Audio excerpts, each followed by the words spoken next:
Sir కదా కదా.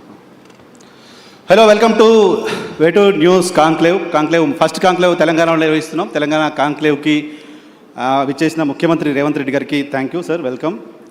So Telangana ఈ రోజు నుంచి వచ్చే 10 ఏళ్ల పాటు ఎలా ఉండబోతోంది అనేది విజన్ మీతో మాట్లాడదామని పిలిచాం ప్రధానంగా. దానికంటే ముందు మీరు నాకు 2006 నుంచి తెలుసు, 2006లో మీరు ఒక విజన్ పెట్టుకొని 20 ఇయర్స్లో ముఖ్యమంత్రి చైర్లో 18 ఇయర్స్లో కూర్చున్నారు. సో మీ విజన్ కంప్లీట్ అయింది. ఇప్పుడు తెలంగాణ విజన్ ఏంటి, కమింగ్ 10 ఇయర్స్లో తెలంగాణను ఎలా చూడాలనుకున్నారు ఒకటి. దానికంటే ముందు లైటర్ వేలో నేను ఒకటి అడగాలనుకున్నాను. 2006 నుంచి చూస్తున్నాను ఇప్పటి వరకు, సేమ్ ఎనర్జీతో ఎలా ఉండగలుగుతున్నారు? ఎక్కడ రేవంత్ రెడ్డి కాస్త డల్ అయిపోయి అలాంటి విజువల్ ఎక్కడ కనపడదు ఎందుకు? ఎలా అంత ఎనర్జీ మెయింటైన్ చేస్తున్నారు?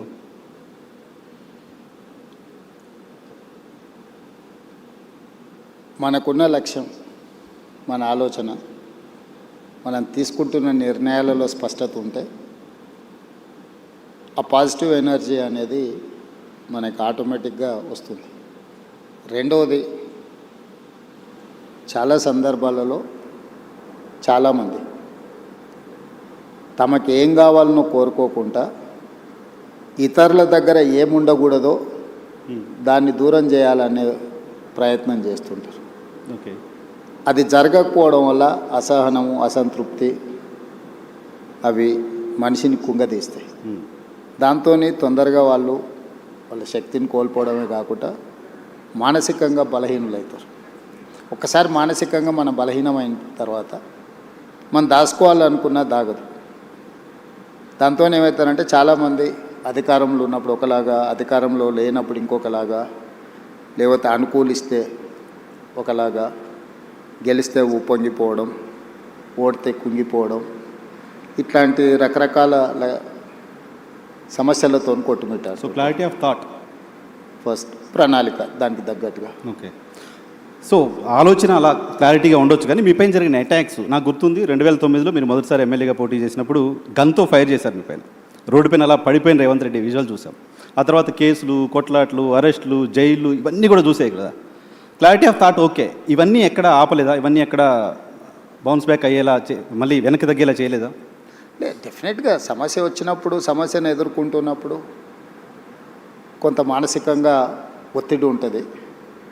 కాకపోతే అది అధిగమించడానికి కావలసిన ఆలోచన చేసుకోవడమే, మన లక్ష్యాన్ని గుర్తు చేసుకోవడమే. లేదా ఎదురుగా ఉండేవాళ్ళు కూడా కోరుకుంటున్నది అదే కదా, అంటే మనం తగ్గాలనో, మనం ఓడాలనో, లేకపోతే మనల్ని ఓడించాలనో. సో వాళ్ళ కోరుకున్న విధంగా మనం వ్యవహరిస్తే వాళ్ళ ఆలోచనలని మనము ముందుకు తీసుకెళ్ళినట్టు ఉంటుంది తప్ప మనమేం ఆలోచన చేస్తున్నాం, మనకేం కావాలనో దాని మీద ముందుకు వెళ్ళడానికి అవకాశమే ఉండదు కదా. కాబట్టి నేను జిల్లా పరిషత్ మెంబర్గా ఇండిపెండెంట్గా గెలిచిన, ఎమ్మెల్సీ ఇండిపెండెంట్గా గెలిచిన, 2 సార్లు ఎమ్మెల్యేగా గెలిచిన, ఒకసారి ఎంపీగా గెలిచిన, ఈరోజు 3వసారి ఎమ్మెల్యేగా గెలిచి ముఖ్యమంత్రి అయినా. నా ఆలోచనలో నాకు స్పష్టత ఉంది. నాకు స్పష్టత ఉన్న మీద, ఆలోచన మీద ఇతరులకు భిన్నాభిప్రాయాలు ఉండొచ్చు. రాజకీయాలలో నేను ఎప్పుడూ 100% ప్రజలను ఒప్పించాలనో, 100% మార్కులు సాధించాలను నేను ఎప్పుడూ లక్ష్యం చేయను. నా లెక్క పాలిటిక్స్లో 51% ఈజ్ 100%, 49% ఈజ్ 0. నువ్వు గెలవాలంటే 51% చాలు నీకు రాజకీయాలలో. ఈ గేమ్లో ఉన్న రూలే అది. 51%, 61 సీటు వస్తే నువ్వు ప్రభుత్వాన్ని ఏర్పాటు చేస్తావు. 59 సీట్లు వస్తే ఇంటి దగ్గర కూర్చుంటావు. సో 59కి 61కున్న తేడా 2. సో ఇక్కడ మనము 100% ప్రజల్ని మెప్పించాలను, లేదా 100% ప్రజలు మనం చెప్పినట్టే వినాలను మనం కోరుకుంటే మనకు తప్పకుండా డిస్సాటిస్ఫాక్షన్ అనేది మనల్ని చేస్తూనే ఉంటుంది. సో మనం 51% ప్రజలను ఒప్పించడానికి, 51% ప్రజలు మెచ్చే విధంగా పరిపాలన అందిస్తే sometimes that may be 60, that may be 70, 75, 60% first క్లాస్లో పాస్ అయినట్టు, 75% డిస్టింక్షన్ వచ్చినట్టు. ఓకే, ఎట్ ద మ్యాక్స్ నువ్వు పెట్టుకోవాల్సిన ఎఫర్ట్స్ కానీ, లక్ష్యం కానీ 60% నుంచి 75% మధ్యలో నీ నిర్ణయాలను ప్రజలు ఆమోదిస్తే that is the biggest victory. Okay, so మనం ఒప్పుకోని వాళ్ళను ఏదో విధంగా వాళ్ళను అణచివేయాలనో, లేకపోతే వాళ్ళని ఏదో రకంగా అడ్డు తొలగించుకోవాలని మనం అనుకుంటే మనం చేయాల్సిన పనులను వదిలేసి అలాంటి వాళ్ళకే మన సమయం అంతా పోతుంది.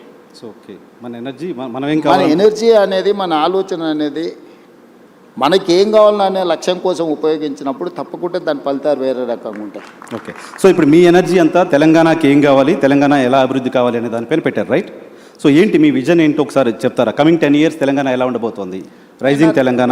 నేను మొదటి నుంచి కూడా నేను అంటే జడ్పీటీసీ గెలిచినప్పుడు నేను జూబ్లీ హిల్స్ సొసైటీలో ఇక్కడ మేము బోర్డ్ డైరెక్టర్గా ఇక్కడ 26-27 years బ్యాక్ ఈ సొసైటీ నుంచే నేను కిందికి పోయినా. చాలామంది కింద నుంచి ఒక స్టేజ్కి వచ్చినాక జూబ్లీ హిల్స్కి వస్తారు. నేను జూబ్లీ హిల్స్ నుంచి గ్రామాలకు పోయినాను. సో నేను జూబ్లీ హిల్స్ చూసిన, సినిమా పరిశ్రమలో ఉండే ఫ్రెండ్స్ని చూసిన 30 సంవత్సరాల క్రితమే. సినిమా ఇండస్ట్రీ ఎట్లుంటుంది, ఇండస్ట్రీస్ ఎట్లుంటాయి, బిజినెస్ ఎట్లుంటుంది, ఇండివిజువల్స్ ఎట్లుంటారు, సెలబ్రిటీస్ ఎట్లుంటారు, గ్రామంలో ఉండే పేద రైతులు ఎట్లుంటారు, ప్రభుత్వ పాఠశాలల్లో చదువుకునే విద్యార్థుల యొక్క స్థితిగతులు, వీటన్నిటి పట్ల నాకు సంపూర్ణమైన ప్రత్యక్ష అవగాహన ఉంది. ఓకే, ప్రత్యక్షమైన అవగాహన ఉండడం వల్ల, ప్రత్యక్షంగా సత్సంబంధాలు ఉండడం వల్ల నా థాట్ ప్రాసెస్లో నాకు క్లారిటీ ఉంటుంది. నా క్లారిటీ అందరికీ ఒప్పుకోకపోవచ్చు, అందరూ ఒప్పుకోవాలని కూడా నేనేం భావించను. ఇందులో మన ప్రణాళిక రాష్ట్రంలో కానీ దేశంలో కానీ ప్రజలు ఉంటారు, పార్టీలు ఉంటాయి, ఇవి శాశ్వతం. ప్రభుత్వాలు మాత్రం మారుతూ ఉంటాయి. సో అధికారంలోకి వచ్చిన ఏ పార్టీ అయినా ప్రభుత్వాన్ని ఏర్పాటు చేసిన తర్వాత చాలా వరకు తాత్కాలికమైన సంక్షేమము, పరిమితమైన అభివృద్ధికే ప్రణాళికలు వేస్తుంటాయి. దానివల్ల ఏమైందంటే మన ఏ అభివృద్ధి కూడా కాంప్రహెన్సివ్గా ఒక ప్రణాళికాబద్ధమైన అభివృద్ధి జరగడం లేదు. లాంగ్ టర్మ్ విజన్ లేదు. అంటే ఇప్పుడు వెల్ఫేర్ అనేది నువ్వు ఈ రోజు రాత్రికి ఎంత అద్భుతమైన భోజనమైనా పెట్టు, అప్పుడప్పుడు మనకు టీవీలలో పేపర్లలో చూపిస్తుంటారు సంక్రాంతి పండుగకు భీమవరం అత్తగారింటికి వెళ్తే 230 రకాల వంటలు వడ్డించిండ్రు అని. సంక్రాంతి పండుగ రోజు సాయంత్రం పూట 230 రకాల వంటలు తిన్న ఇంటల్లుడైనా పొద్దున్నే బ్రేక్ఫాస్ట్ ఇడ్లీ పెడతావా లేదా అని అడుగుతాడు.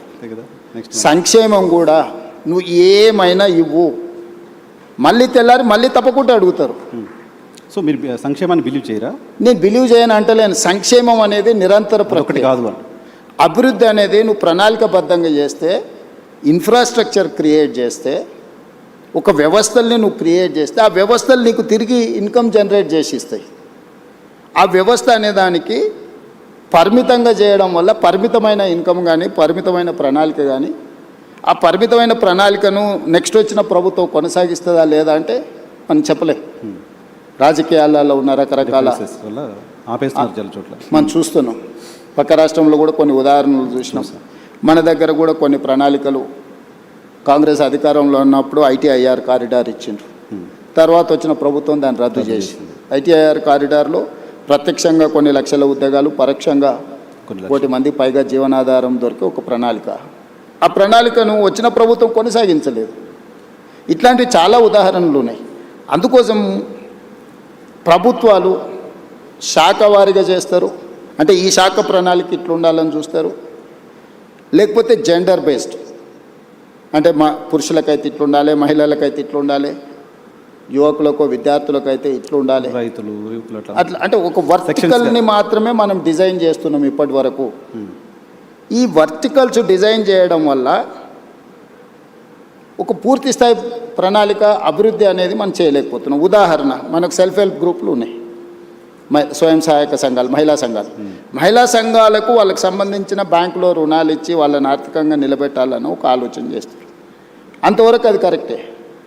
కానీ నేనేం చేసిన, ఇదే మహిళలను నిరంతరంగా పనిచేయడానికి అవసరమైన ప్రణాళికలు రచించాలి అని చెప్పి నేను ఆర్టీసీ బస్సుల్లో మహిళలకు ఉచిత ప్రయాణం ఇచ్చిన. ఇది కేవలం మహిళ తన తల్లిగారింటికో లేకపోతే తనకు నచ్చిన మందిరాన్ని, దేవాలయాన్ని సందర్శించుకోవడానికి అని చాలామంది అనుకుంటారు. కానీ అది కాదు. మహిళనే growth engine for any state, any country. So ఈ మహిళ ఎక్కడి నుంచి ఎక్కడికి, చేతి వృత్తి అయినా కానీ, కుల వృత్తి అయినా కానీ, ఉద్యోగ బాధ్యత అయినా కానీ, ఈరోజు గవర్నమెంట్ స్కూళ్ళలో 24-25లో 0 డ్రాప్ అవుట్స్ ఇన్ తెలంగాణ. నీతి ఆయోగ్ చెప్పింది, నేను చెప్పలేదు, చూసాను. ఎక్కువ మనం డ్రాప్ అవుట్స్ ఎక్కడున్నాయి, ఆడపిల్లల డ్రాప్ అవుట్స్. గ్రామాలలో 7th వరకు ఎడ్యుకేషన్ ఉంటే 8th పోవాలంటే పక్క ఊరికి పోవాలి. పక్కూరు పోవాలంటే తల్లిదండ్రులకు ఒక భారం. ఏ విధంగా పంపించాలనేది ఒక సమస్య, దానికి అయ్యే ఖర్చు ఏ విధంగా సమకూర్చుకోవాలనేది రెండో సమస్య, ఆడపిల్లలకు భద్రత ఉంటుందా లేదా అనేది మూడో సమస్య. కానీ నేను ఆర్టీసీలో ఉచిత ప్రయాణం ఇవ్వడం వల్ల ఏ విధంగా వెళ్ళాలనే సమస్య, ఆ ఖర్చులకు సంబంధించిన సమస్య నేను పరిష్కరించగలిగిన, రక్షణకు సంబంధించి తీసుకోవాల్సిన చర్యలు తీసుకున్నాను. సో ఆడపిల్లలు చదువు నుంచి దూరం కాకుండా మనం ఈ ప్రణాళిక వచ్చింది. ఈరోజు ఇదే మహిళలు తాము ఉద్యోగానికి కానీ ఎక్కడికి వెళ్ళినా నెలకు దాదాపుగా ఒక 10,000 రూపాయల సేవింగ్స్ ఉన్నాయి మహిళలకు. 28 నెలలలో ఆర్టీసీకి 10,000 కోట్ల రూపాయలు రాష్ట్ర ప్రభుత్వం చెల్లించింది. నీకు తెలుసు, రాష్ట్ర ప్రభుత్వంలో ఆర్టీసీ ఒక 50,000 మంది కార్మికులు, 50,000 కుటుంబాల ఆధారపడ్డ సంస్థ.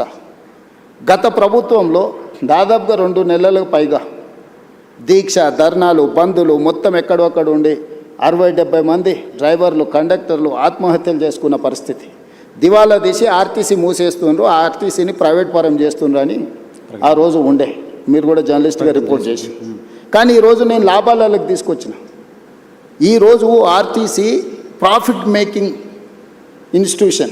మీరు 10,000 కోట్లు చెల్లించి ఈ 10,000 కోట్లు ఎవ్రీ మంత్ నేను 350 కోట్ల రూపాయలు మహిళలను ఆర్టీసీలో ఉచిత ప్రయాణం ద్వారా రాష్ట్ర ప్రభుత్వం నుంచి ప్రతి నెల ఆర్టీసీకి నేను 350 కోట్ల రూపాయలు చెల్లించడం వల్ల driver same, conductor same, bus same, diesel same, వ్యవస్థ సేఫ్. అంతకుముందు 40% ఉన్న ఆక్యుపెన్సీ ఉన్న ఆర్టీసీ బస్సు ఈరోజు 98%కు తీసుకొచ్చిన నేను. ఏ బస్సు ఖాళీగా పోతలేదు. ఓకే. ఆ ఖాళీగా తిరిగే బస్సులలో మహిళలు ప్రయాణించడం వల్ల ఆర్టీసీకి ఆదాయం రావడమే కాకుండా సంస్థ నిలదొక్కుని ఈరోజు ఆ సంస్థ లాభసాటిగా మారింది. సో మీరు పర్సన్ సెంట్రిక్ డెవలప్మెంట్ గురించి మాట్లాడుతున్నారు. పర్సన్స్ అంతా సెక్షన్స్గా డెవలప్ అవుతే స్టేట్ డెవలప్ అవుతున్న విజన్. నేను ఇంక్లూజివ్నెస్ గురించి చెప్తున్నా. అంటే ఇప్పుడు మనం ఇచ్చేది నీకు లాభము, ఇది ఇచ్చినావు నువ్వు జేబులో వేసుకుంటే అది నీ దగ్గర అయిపోతుంది. కానీ ఒక సంస్థ మహిళలకు ఉచిత ప్రయాణం ఇచ్చినప్పుడు మహిళ వ్యాపారం చేసుకోగలుగుతుంది, చదువుకోగలుగుతుంది, సెల్ఫ్ హెల్ప్ గ్రూప్స్లలో తిరగలుగుతుంది, ఉద్యోగానికి వెళ్ళగలుగుతుంది. 10,000 రూపాయలు ఒక మహిళ సేవింగ్ చేసుకోవడం వల్ల తన పిల్లల్ని చదివించుకోగలుగుతుంది, తన పిల్లల్ని మంచి స్కూళ్ళకు పంపించుకోగలుగుతుంది, పిల్లలకు మంచి బట్టలు కొనుక్కోగలుగుతుంది, కుటుంబాన్ని గౌరవంగా సమాజంలో కుటుంబ గౌరవాన్ని పెంచడానికి మహిళ ప్రయత్నం చేస్తుంది. నేను ఇచ్చిన డబ్బుల వల్ల ఆర్టీసీ సంస్థ నిలబడ్డది. ఈరోజు ఈరోజు ఒక సంస్థను నిలబెట్టే పని అంటే this is inclusiveness, sustainability model ఇది. అంటే ఒక దగ్గర ఇచ్చే సంక్షేమము దానికే పరిమితం కాబట్టి దానివల్ల ఒక సంస్థ బతుకుతే. ఈరోజు ఆర్టీసీలో గతంలో డీజిల్ బస్సులు ఉండేటివి. Hyderabad, greater Hyderabad core urban region, outer ring road inside 2,053 square కిలోమీటర్లు. This is called core urban region మేము డిఫైన్ చేసినాం. 2,854 ఆర్టీసీ బస్సులు ఉన్నాయి. ఇవన్నీ డీజిల్ మీద ప్రయాణం చేస్తున్నాయి. ఈరోజు ఆర్టీసీ లాభసాటికి ఎప్పుడు వచ్చిందో డీజిల్ బస్సుల వల్ల కాలుష్యం వెదజల్లుతుంది. ప్రతి సంవత్సరం ఆర్టీసీ 10,000 బస్సులు నడిపించడానికి 2,000 కోట్ల రూపాయలు డీజిల్ పర్చేజ్ చేస్తుంది. సో ఇప్పుడు ఈ డీజిల్ బస్సులను అన్నిటిని కూడా మార్చి నేను ఈవీ బస్సులు కొంటున్నా. సిటీలో ఆల్మోస్ట్ ఇప్పటికి 1000 బస్సులు వచ్చినాయి.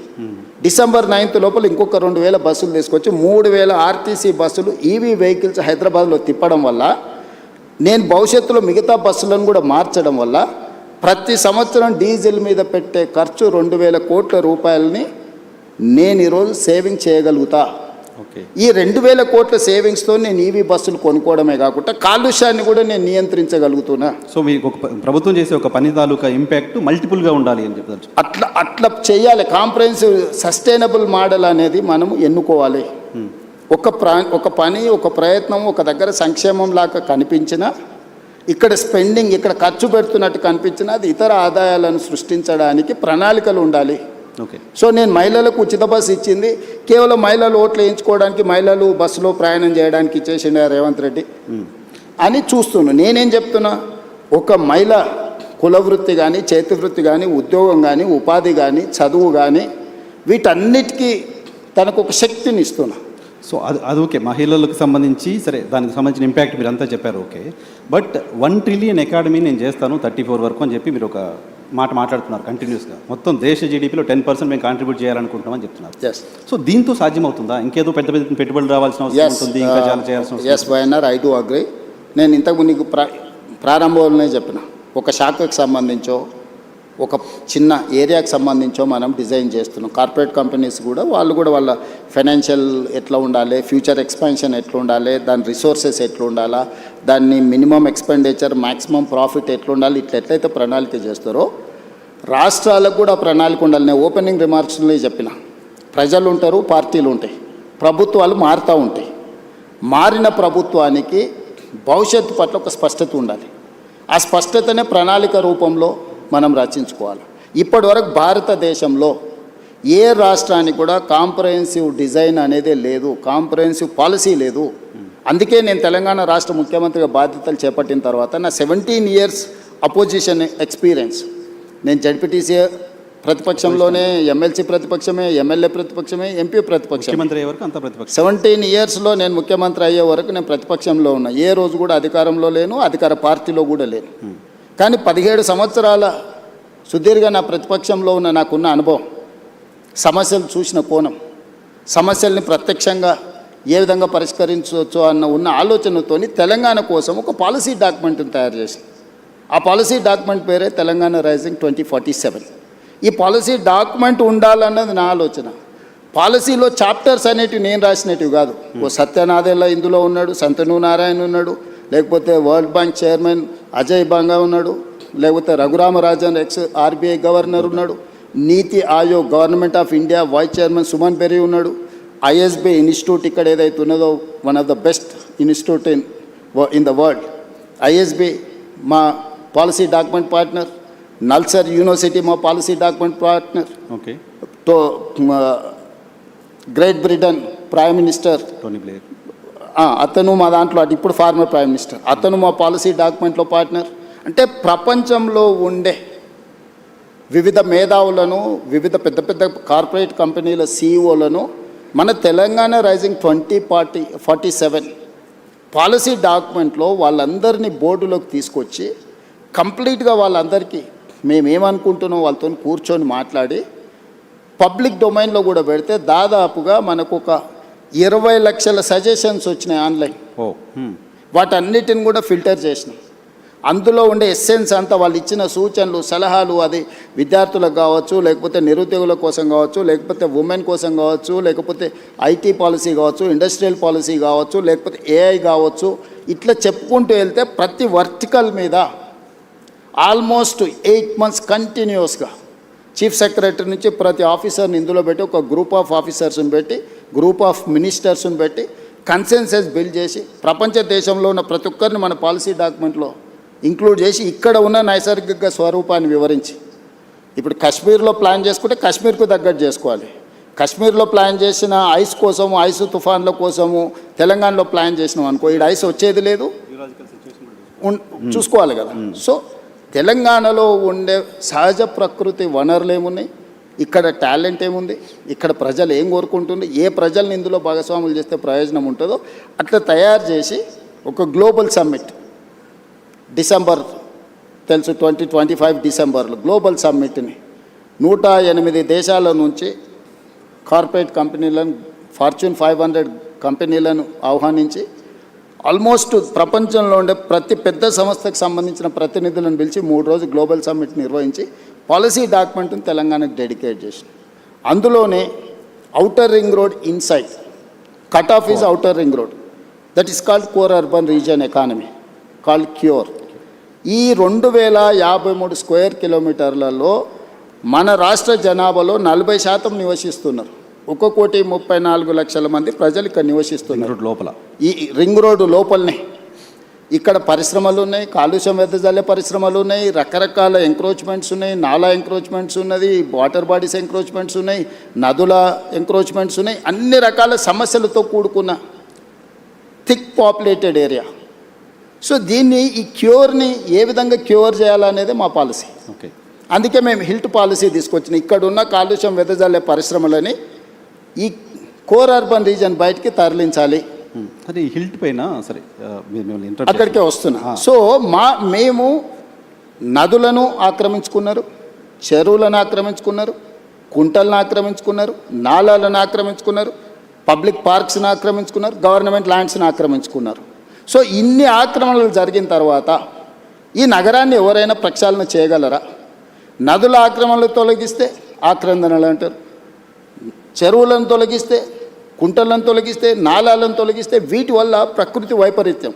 ఎక్కడైతే నీళ్లు ఉండాలనో ఆ నీళ్ళు స్థావరాన్ని నువ్వు ఆక్రమించుకుంటే నీళ్ళు నీ మీదకి వస్తాయి.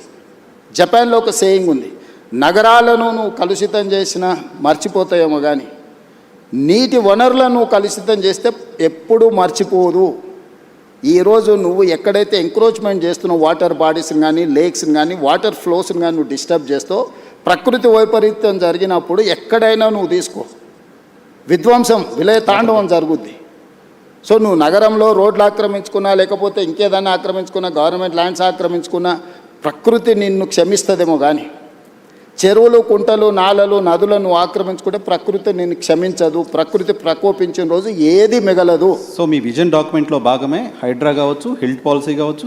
ఎస్, నేను తీసుకొచ్చిన ఏ పాలసీ కూడా ఈ నగరాన్ని ఒక ఆపరేషన్ చేస్తున్నప్పుడు పేషెంట్కి మత్తు ఇచ్చి ఆపరేషన్ చేస్తారు కదా, బట్ మీరు జనాలు మెంటల్గా ప్రిపేర్ చేయకుండా మీ విజన్ ఏంటో ప్రాపర్గా చెప్పకుండా అలా చేయడానికి అలా చేశారు. చాలామంది ఆక్రదనలు, ఇంట్లో బట్టలు తీసుకోవడానికి కూడా అవకాశం లేకుండా కూర్చొని ఇటువంటి ఒక విమర్శలు ప్రభుత్వం ఫేస్ చేయడానికి ఉంది. డెఫినెట్గా ఉంది. ఇంప్లిమెంట్ చేసేటప్పుడు వార్ జరిగినప్పుడు అందరు సైనికులే చచ్చిపోరు, యుద్ధం జరిగినప్పుడు కొంతమంది అమాయకులు కూడా చచ్చిపోతారు. అట్లని ఎవరు యుద్ధం ఆపరు. బాంబు వేయకుంటే ఇటు సివిలియన్ ఉన్నాడా, ఇటు సైన్యం ఉందా, ఇది చూస్తారా. యుద్ధం జరిగినప్పుడు యుద్ధం అనేది యుద్ధ నీతే అట్లాంటిది. నెలల కొద్ది సంవత్సరాల కొద్ది మేము స్పష్టంగా చెప్తున్నాం, ఇక్కడ ఆక్రమించుకున్నారు, నోటీసులు ఇస్తున్నాం, సంస్కరణ యుద్ధం అవుతుందా? ఇప్పుడు జరుగుతూ ఉంది కదా సంస్కరణలు అనేది. ఇప్పుడు యుద్ధం లాంటిదే. ఈరోజు నేను ఆక్రమించుకున్న చెరువులు ఎవరు? ఆక్రమణదారులే కదా. నేను వెళ్ళి ఒక కాలనీ జూబ్లీ హిల్స్ను డిమాలిష్ చేసి నేనేం చెరువు కడతా అంటలేనే. దుర్గం చెరువును ఆక్రమించుకుంటే అవి తొలగిస్తున్నా.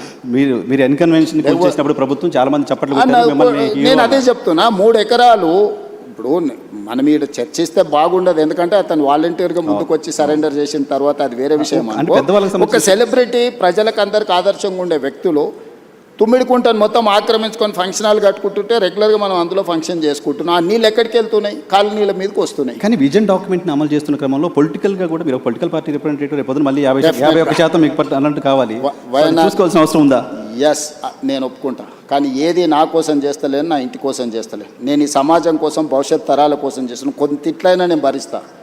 నా స్వార్థం కోసం నేను పార్కును, కేబీఆర్ పార్కు కబ్జా పెట్టుకుంటే తిడితే అది తప్పు. లేకపోతే రోడ్డును ఆక్రమించి నేను ఏదన్నా సొంతానికి చేసుకుంటే అది తప్పు. లేకపోతే పలానా గవర్నమెంట్ ల్యాండ్ ఆక్రమించి నా మిత్రుడికి ఎదురుగానే బదిలీ చేస్తే నా తప్పు. నేను చేస్తున్న నదుల ఆక్రమణ తొలగిస్తున్నా. తిట్టుకుంటే తిట్టుకుంటాడు. నేను ఎవరి కోసం చేస్తున్నా? నా ఇంటికి తీసుకెళ్ళడానికి చేస్తలేని ఈ ప్రజల కోసం చేస్తున్నా. నది ఇప్పుడు మూసీ నది ఉంది, గోదావరి నది ఉంది, కృష్ణా నది ఉంది. దుర్మార్గంగా దాన్ని చెరబట్టి మేము విధ్వంసం చేస్తాము అని అంటే ఆ విధ్వంసం చేసేటోని నేను అడ్డు తొలగిస్తే నన్ను తిడతారు. తిట్టని డెఫినెట్గా తిడతారు. బెనిఫిషియర్సు వాళ్ళు వెనకాల ఉన్నోళ్ళు తిడతారు. ఇప్పుడు చెరువులు, ఎన్ని చెరువులు నేను చేసినా, ఇప్పుడు బతుకమ్మ కుంట మీరు పోయి చూడండి. ఈరోజు బతుకమ్మ కుంట ఆక్రమించుకున్నాను ఏ పార్టీ నాయకుడు? ఆ నాయకులకు హెలికాప్టర్లో ఆ కుంటను ఆక్రమించుకోవడానికి సహకరించినందుకు గులాబీ పూలు వెదజల్లిండి హెలికాప్టర్లో. ఎక్కడి నుంచి వచ్చింది ఆ సొమ్ము? బతుకమ్మ కుంట ఆక్రమించుకొని 10 ఎకరాలు అమ్ముకుంటే ఆ సొమ్ము వచ్చింది. ఆయన వాళ్ళకు గొప్ప నాయకుడు. నేను తొలగించేసి కొట్టేసి బతుకమ్మ కుంటను నేను రిస్టోర్ చేసిన. దాని పేరే బతుకమ్మ కుంట. అది డెఫినెట్గా అచీవ్మెంట్గానే చూడాలి. కుంట కావచ్చు, లేకపోతే నల్లజరు కుకట్పల్లిలో కావచ్చు, బుమ్రక్దౌలా కావచ్చు. బుమ్రక్దౌలా ఇప్పుడు ఒకప్పుడు నిజాం ఉన్నప్పుడు తాగడానికి నీళ్ళ నుంచి మొత్తం అక్కడి నుంచే తీసుకెళ్ళి కంప్లీట్గా ఆక్రమించుకున్నారు. నేను పొలిటికల్ ఎవరిని స్పేర్ చేయలే. అక్కడ ఎంఐఎం లీడర్స్ అబ్జెక్షన్ చేసారు, ఇక్కడికి వస్తే బీఆర్ఎస్ లీడర్లు అబ్జెక్షన్ చేసారు, ఇంకొక దగ్గరకు పోతే కుక్కట్పల్లిలో ఇంకొకరు అబ్జెక్షన్ చేసారు, అందరు తిట్టారు. మీరు బీఆర్ఎస్కో ఎంఐఎంకో ఎవరికో ఆన్సర్ చేయాల్సిన అవసరం లేదు. కానీ పేదవాళ్ళు ఎవరైతే ఇబ్బంది పడుతున్నారు, కొన్ని విజువల్స్ చూస్తే బాధ అనిపిస్తుంది. ఎస్, డెఫినెట్గా వాళ్ళకి హోప్ ఎవరు? మీరే ఇంకా ఎవరు కాదు కదా. వాళ్ళకి హోప్ నేనే వాళ్ళకి ఏమన్నా న్యాయం చేస్తా అని నమ్మకంతోనే నన్ను ముఖ్యమంత్రి చేశాను. అందుకే వాళ్ళకి డబుల్ బెడ్ ఇండ్లు ఆఫర్ ఇచ్చిన, మంచి వాళ్ళ పిల్లలకు స్కూల్ ఆఫర్ ఇచ్చిన, వాళ్ళకి కావాల్సిన సహాయం అందిస్తా అని చెప్పిన. నేను నిస్సహాయాన్ని ఎక్కడ? నువ్వు ఆక్రమించుకున్న చెరువులు మాత్రమే నేను ఉంటా అంటే నేను నిస్సహాయాన్ని. ఓకే, నేను స్పష్టంగా చెప్తున్నా. మూసీ నదిని ఆక్రమించుకున్న వాళ్ళకి నేను క్లియర్గా చెప్తున్నారు, మీకు ఇల్లు కట్టిస్తా, స్కూల్ కట్టిస్తా, హాస్పిటల్ కట్టిస్తా, మీకు ఆర్థిక సహాయాన్ని అందిస్తా, మీరు వ్యాపారం చేసుకోండి, మీ పిల్లల్ని చదివించుకోండి, వాళ్ళ భవిష్యత్తు తీర్చిదిద్దుకోండి, ప్రభుత్వం ఉదారంగా ముందుకు వచ్చి మిమ్మల్ని ఆదుకుంటుందని చెప్తే లేదు మేము మూసీలనే ఉంటాము అని వాళ్ళని కొంతమంది పరోక్షంగా ప్రోత్సహిస్తారు. ఓకే, నేను అది కూడా చెప్పిన. అదే ఏరియాలో మీకు ఉద్యోగ ఉపాధి అవకాశాలు ఉంటే ప్రభుత్వ భూమి తీసి మీకు ఇండ్లు కట్టిస్తానే స్వామి. ఆ ఏరియాలో మీరు అక్కడి నుంచి ఎక్కడికో కూడా తరలించండి మిమ్మల్ని. ఏ ఏరియాలో అయితే మూసీ నదిలో ఎవరు మూసీలో బతకాలని కోరుకోరు. అంతే కదా, స్మెల్తో ఈరోజు వైఎన్ఆర్ నిన్న క్వశ్చన్ అడుగుతా, గంగా పేరు మీద, యమున పేరు మీద, సరస్వతి పేరు మీద, ఇట్లాంటి గోదావరి పేరు మీద, కావేరి పేరు మీద, కృష్ణా పేరు మీద, అన్ని నదుల పేర్ల మీద ఆడపిల్లలు పెట్టుకున్నారా తల్లిదండ్రులు? ఏ తల్లిదండ్రులైనా మూసీ పేరు పెట్టుకున్నారా? మూసీ కూడా నదే కదా. మూసీ నది బిడ్డ పేరు ఎవరైనా పెట్టుకున్నారా? ఎందుకు? పొల్యూటెడ్ మూసీ అంటేనే మురికి పర్యాయ పదంగా మార్చిండ్రు. దీనికి కారణం ఎవరు? గత పాలకులు కాదా? మూసీ కూడా గొప్పగా ఉండాలని నేను స్వప్నం, నా కళ. నేను గొప్ప నదిని నేను ఈ నగరానికి ఇవ్వాలనుకుంటున్నా. నేరం ఎట్లయిద్ది? ఓకే, గతంలో ఎవరు చేసినా నేరమే. ఇప్పుడు సో ఇప్పుడు ఆ నేరాన్ని సరిదిద్దాలనుకుంటున్నా. నేనేమంటున్నా అంటే నేరం జరిగింది కదా అని చూసి చూడనట్టు నేను వదిలేదలుచుకోలేదు నర్సింగ్. నేను ఒక గ్రామీణ ప్రాంతం నుంచి వచ్చిన, వ్యవసాయ కుటుంబం నుంచి వచ్చిన, నాకు మంచి తెలుసు, చెడు తెలుసు, విచక్షణ ఉంది నాకు. పేదల సమస్యలను చూడడానికి అమెరికాలో చదువుకొచ్చుకున్నాం అని గొప్పగా చెప్పుకునేటోళ్లకు బెంచ్ కారులో పోయి చూడడానికి ఎక్స్కర్షన్ లాంటిది పేదరికం. ఎక్కడైతే పేదరికం ఉంటుందో ఆ పేదరికంలోనే, ఆ ప్రాంతంలోనే పుట్టి ఆ పేదరికాన్ని చూసుకుంటే నేను ఇక్కడికి వచ్చిన. నాకు పేదరికం గురించి, పేదల గురించి ఎవ్వరు చెప్పాల్సిన పని లేదు. నేను పుట్టి పెరిగిందే, నేను పేదవాడిని అని కూడా చెప్పట్లేదు. చూశారు కదా గ్రామీణ ప్రాంతాల్లో పేదరికం ఎలా ఉంది. మేము భూములు ఉన్నాము, అన్నీ మేము ఆర్థికంగా ఉన్నాం, కానీ మా చుట్టూతున్నది పేదలే కదా. వాళ్ళతోనే కలిసి బతికొచ్చినాం కదా, మేము వాళ్ళతోనే పెరిగినాం కదా. ఓకే, ఎంప్లాయ్మెంట్ కూడా గడిచిన ఎన్నికల్లో మిమ్మల్ని మీరు రాష్ట్రం అంతా, తెలుగుదేశంలో ఉన్న, కాంగ్రెస్ పార్టీలో ఉన్న రాష్ట్రం అంతా చాలా పర్యటనలు చేశారు, చాలా మందికి చేయి కలిపి ఉంటారు. మీరు ఎవరో తెలియని వాళ్ళు, మేము చూడని వాళ్ళు కూడా రేవంత్ అన్న వస్తే ఉద్యోగాలు వస్తాయనే ఆశతో చాలామంది నిరుద్యోగులు ఓట్లేశారు. సో ఇప్పుడు ఒక స్కిల్ యూనివర్సిటీ అనేది తీసుకొచ్చారు. స్కిల్ యూనివర్సిటీ ఏ రకంగా గేమ్ చేంజర్ అవుతుంది ఎంప్లాయ్మెంట్లో తెలంగాణకి? సో నేను ఇప్పుడు నీ క్యూర్ మాత్రమే చెప్పిన. Outer ring road inside 160 kilometre radius ఉన్నది, మధ్యలో ఉన్నది క్యూర్. ఇది 2053 కిలోమీటర్స్, 1,34 lakh పాపులేషన్. ఇప్పుడు రీజనల్ రింగ్ రోడ్ ఏర్పాటు చేసుకోబోతున్నాం మనం, 360 kilometres. Outer ring road outside, regional ring road inside, PURE peri urban region economy. ఇక్కడ పరిశ్రమలు, ఇన్ఫ్రాస్ట్రక్చర్ క్రియేట్ చేయాలని పెట్టుకున్నాం. మేము నగరాల్లో నిర్మించదలుచుకున్నాం, పరిశ్రమల కోసం ఇప్పుడు ఇక్కడ నుంచి తరలించే పరిశ్రమలకు అక్కడ ఇవ్వదలుచుకున్నాం. మన దగ్గర చదువుకున్న నిరుద్యోగులకు సాంకేతిక నైపుణ్యాన్ని నేర్పి ఉద్యోగ ఉపాధి అవకాశాలు ఇవ్వదలుచుకున్నాం. ఇలా జీసీసీ సెంటర్స్ వచ్చినా, డేటా సెంటర్స్ వచ్చినా, ఐటీ సంస్థలు వచ్చినా, ఇతర పరిశ్రమలు వచ్చినా, వీటన్నిటినీ పెరీ అర్బన్ రీజియన్ ఎకానమీలో మనం అంటే ఇక్కడ ఫెసిలిటేట్ చేయదలుచుకున్నాం. Regional ring road outside అది ఆల్మోస్ట్ ఒక 10,000 స్క్వేర్ కిలోమీటర్స్ ఉంది peri urban. Regional ring road outside Telangana ఇంకొక 1,00,000 స్క్వేర్ కిలోమీటర్లు ఉంది. అంటే తెలంగాణ మొత్తం 1,12,000 స్క్వేర్ కిలోమీటర్లు ఉంటే 2,000 స్క్వేర్ కిలోమీటర్లు ఏమో క్యూర్ కింద తీసుకున్నాం, 10,000 స్క్వేర్ కిలోమీటర్లు ప్యూర్ కింద తీసుకున్నాం, 1,00,000 square kilometre RARE rural agricultural region economy. So కంప్లీట్గా ఒకటేమో సర్వీస్ సెక్టర్, రెండవది మ్యానుఫ్యాక్చరింగ్ సెక్టర్, మూడవది అగ్రికల్చర్ సెక్టర్. సో తెలంగాణ రాష్ట్రానికి రాబోయే 100 సంవత్సరాలకు అవసరమైన ఒక ప్రణాళికను, ఒక పాలసీ డాక్యుమెంట్ను తెలంగాణ రైజింగ్ 2047 అని ఈ దేశంలోనే మొట్టమొదటిసారి తెలంగాణ రాష్ట్రం అడాప్ట్ చేసుకున్నది. మేము ఆ పాలసీని ఎగ్జిక్యూట్ చేయడానికి ప్రయత్నం చేస్తున్నాం, రోడ్ మ్యాప్ వేస్తున్నా నేను. ఈరోజు ఫ్యూచర్ సిటీ 30,000 ఎకరాలలో ఒక కొత్త నగరాన్ని నిర్మించాలనుకుంటున్నాం. ఇప్పటివరకు ఈ దేశంలో కొత్త నగరం కోసం ఎవరైనా ఆలోచన చేసారా? ఓ ఫైనాన్షియల్ డిస్ట్రిక్ట్ అనో, నాలెడ్జ్ పార్క్ అనో, ఒక 400 ఎకరాలు 500 ఎకరాలు కాలనీలు కట్టిండ్రు. కానీ కాంప్రహెన్సివ్ ఒక సిటీ, న్యూయార్క్ సిటీతోనో, లేకపోతే జపాన్ టోక్యోతోనో, లేకపోతే సింగపూర్తోనో, సౌత్ కొరియాలో ఒక సిటీతోనో కంపేర్ చేసే సిటీ భారతదేశంలో ఎవరైనా నిర్మించారా? ఆలోచన చేసింది. సిటీ నిర్మాణం అనేది సాధ్యమవుతుందా? సిటీని ఒక ప్రభుత్వం నిర్మించగలుగుతుందా? 100%. మనం ట్రంక్ ఇన్ఫ్రాస్ట్రక్చర్ క్రియేట్ చేస్తే hundreds of thousands of builders are ready to construct. మనం చేయాల్సిన పని అది కాదు, మనం ట్రంక్ ఇన్ఫ్రాస్ట్రక్చర్ చేయాలి, కనెక్టివిటీ చేయాలి, మెట్రో కనెక్టివిటీ ఇవ్వు, నేషనల్ హైవేస్ ఇవ్వు, పోర్ట్ కనెక్టివిటీ ఇవ్వు, ఎయిర్పోర్ట్ కనెక్టివిటీ ఇవ్వు. ఇది మాత్రమే ప్రభుత్వం చేయాలి. అంటే ఒక ఏరియాని ఇయర్ మార్క్ చేసి, ల్యాండ్ అక్వైర్ చేసి, ఎకో సిస్టమ్ మనం డెవలప్ చేస్తే సిటీలు నిర్మించడానికి, లక్షల కోట్లు పెట్టుబడులు పెట్టడానికి, దాన్నే వ్యాపారంగా మార్చుకొని సిటీని అభివృద్ధి చేయడానికి చాలామంది రెడీగా ఉన్నారు. ఇప్పుడు ఫైనాన్షియల్ డిస్ట్రిక్ట్ ఉంది, మొత్తం ప్రభుత్వం కట్టలేదే. ప్రభుత్వం ఏం కట్టింది? ఇది ఫైనాన్షియల్ డిస్ట్రిక్ట్, ఇక్కడ వచ్చి పెట్టుబడి పెట్టండి అన్నారు, వాళ్ళకి ఇన్సెంటివ్స్ ఇచ్చిండ్రు. ఈరోజు 10 లక్షల మంది ఆ ఒక 1000 ఎకరాలలో పనిచేస్తారు. ఈ పక్కనే రాయదుర్గంలో ఉన్న మీకు నాలెడ్జ్ పార్క్ ఉంది, 442 ఎకర్స్. జస్ట్ ఆ ల్యాండ్ లేఅవుట్ వేసేస్తే వాళ్ళే ఆక్షన్లు పెట్టి మన 177 కోట్లకి ఎకరం ల్యాండ్ కొనుక్కున్నారు. వాళ్ళే ఇన్వెస్ట్మెంట్ పెడతారు, వాళ్ళే ఇన్ఫ్రాస్ట్రక్చర్ క్రియేట్ చేస్తారు, వాళ్ళే ఎంప్లాయ్మెంట్ క్రియేట్ చేస్తారు. సో ఇప్పుడు మీరు ఫ్యూచర్ సిటీలో కూడా చేస్తుంది అదే అట్మాస్ఫియర్. ఫ్యూచర్ సిటీ కాదు, నేను ఔటర్ రింగ్ రోడ్ నుంచి రీజనల్ రింగ్ రోడ్ వరకు రేడియల్ రోడ్స్ కూడా డెవలప్ చేస్తున్నా. నేను ఇవాళ మన తెలంగాణ రాష్ట్రానికి సముద్రం లేదు. నేను పక్కనున్న రాష్ట్ర చంద్రబాబు నాయుడు గారిని, నరేంద్ర మోడీ గారిని అడిగి ఫ్యూచర్ సిటీ నుంచి ఈరోజు మచిలీపట్నం పోర్టుకి 12 line express highway including railway line నేను డిజైన్ చేసిన. Government of India has agreed. మనము జపాన్ వీటిని దేన్ని ఎందుకు అభివృద్ధి చెందిన దేశం అంటున్నాం? అక్కడ బుల్లెట్ ట్రైన్లు ఉన్నాయి కాబట్టి అభివృద్ధి చెందిన దేశం అంటున్నారు. అక్కడ పేదరికం లేదా?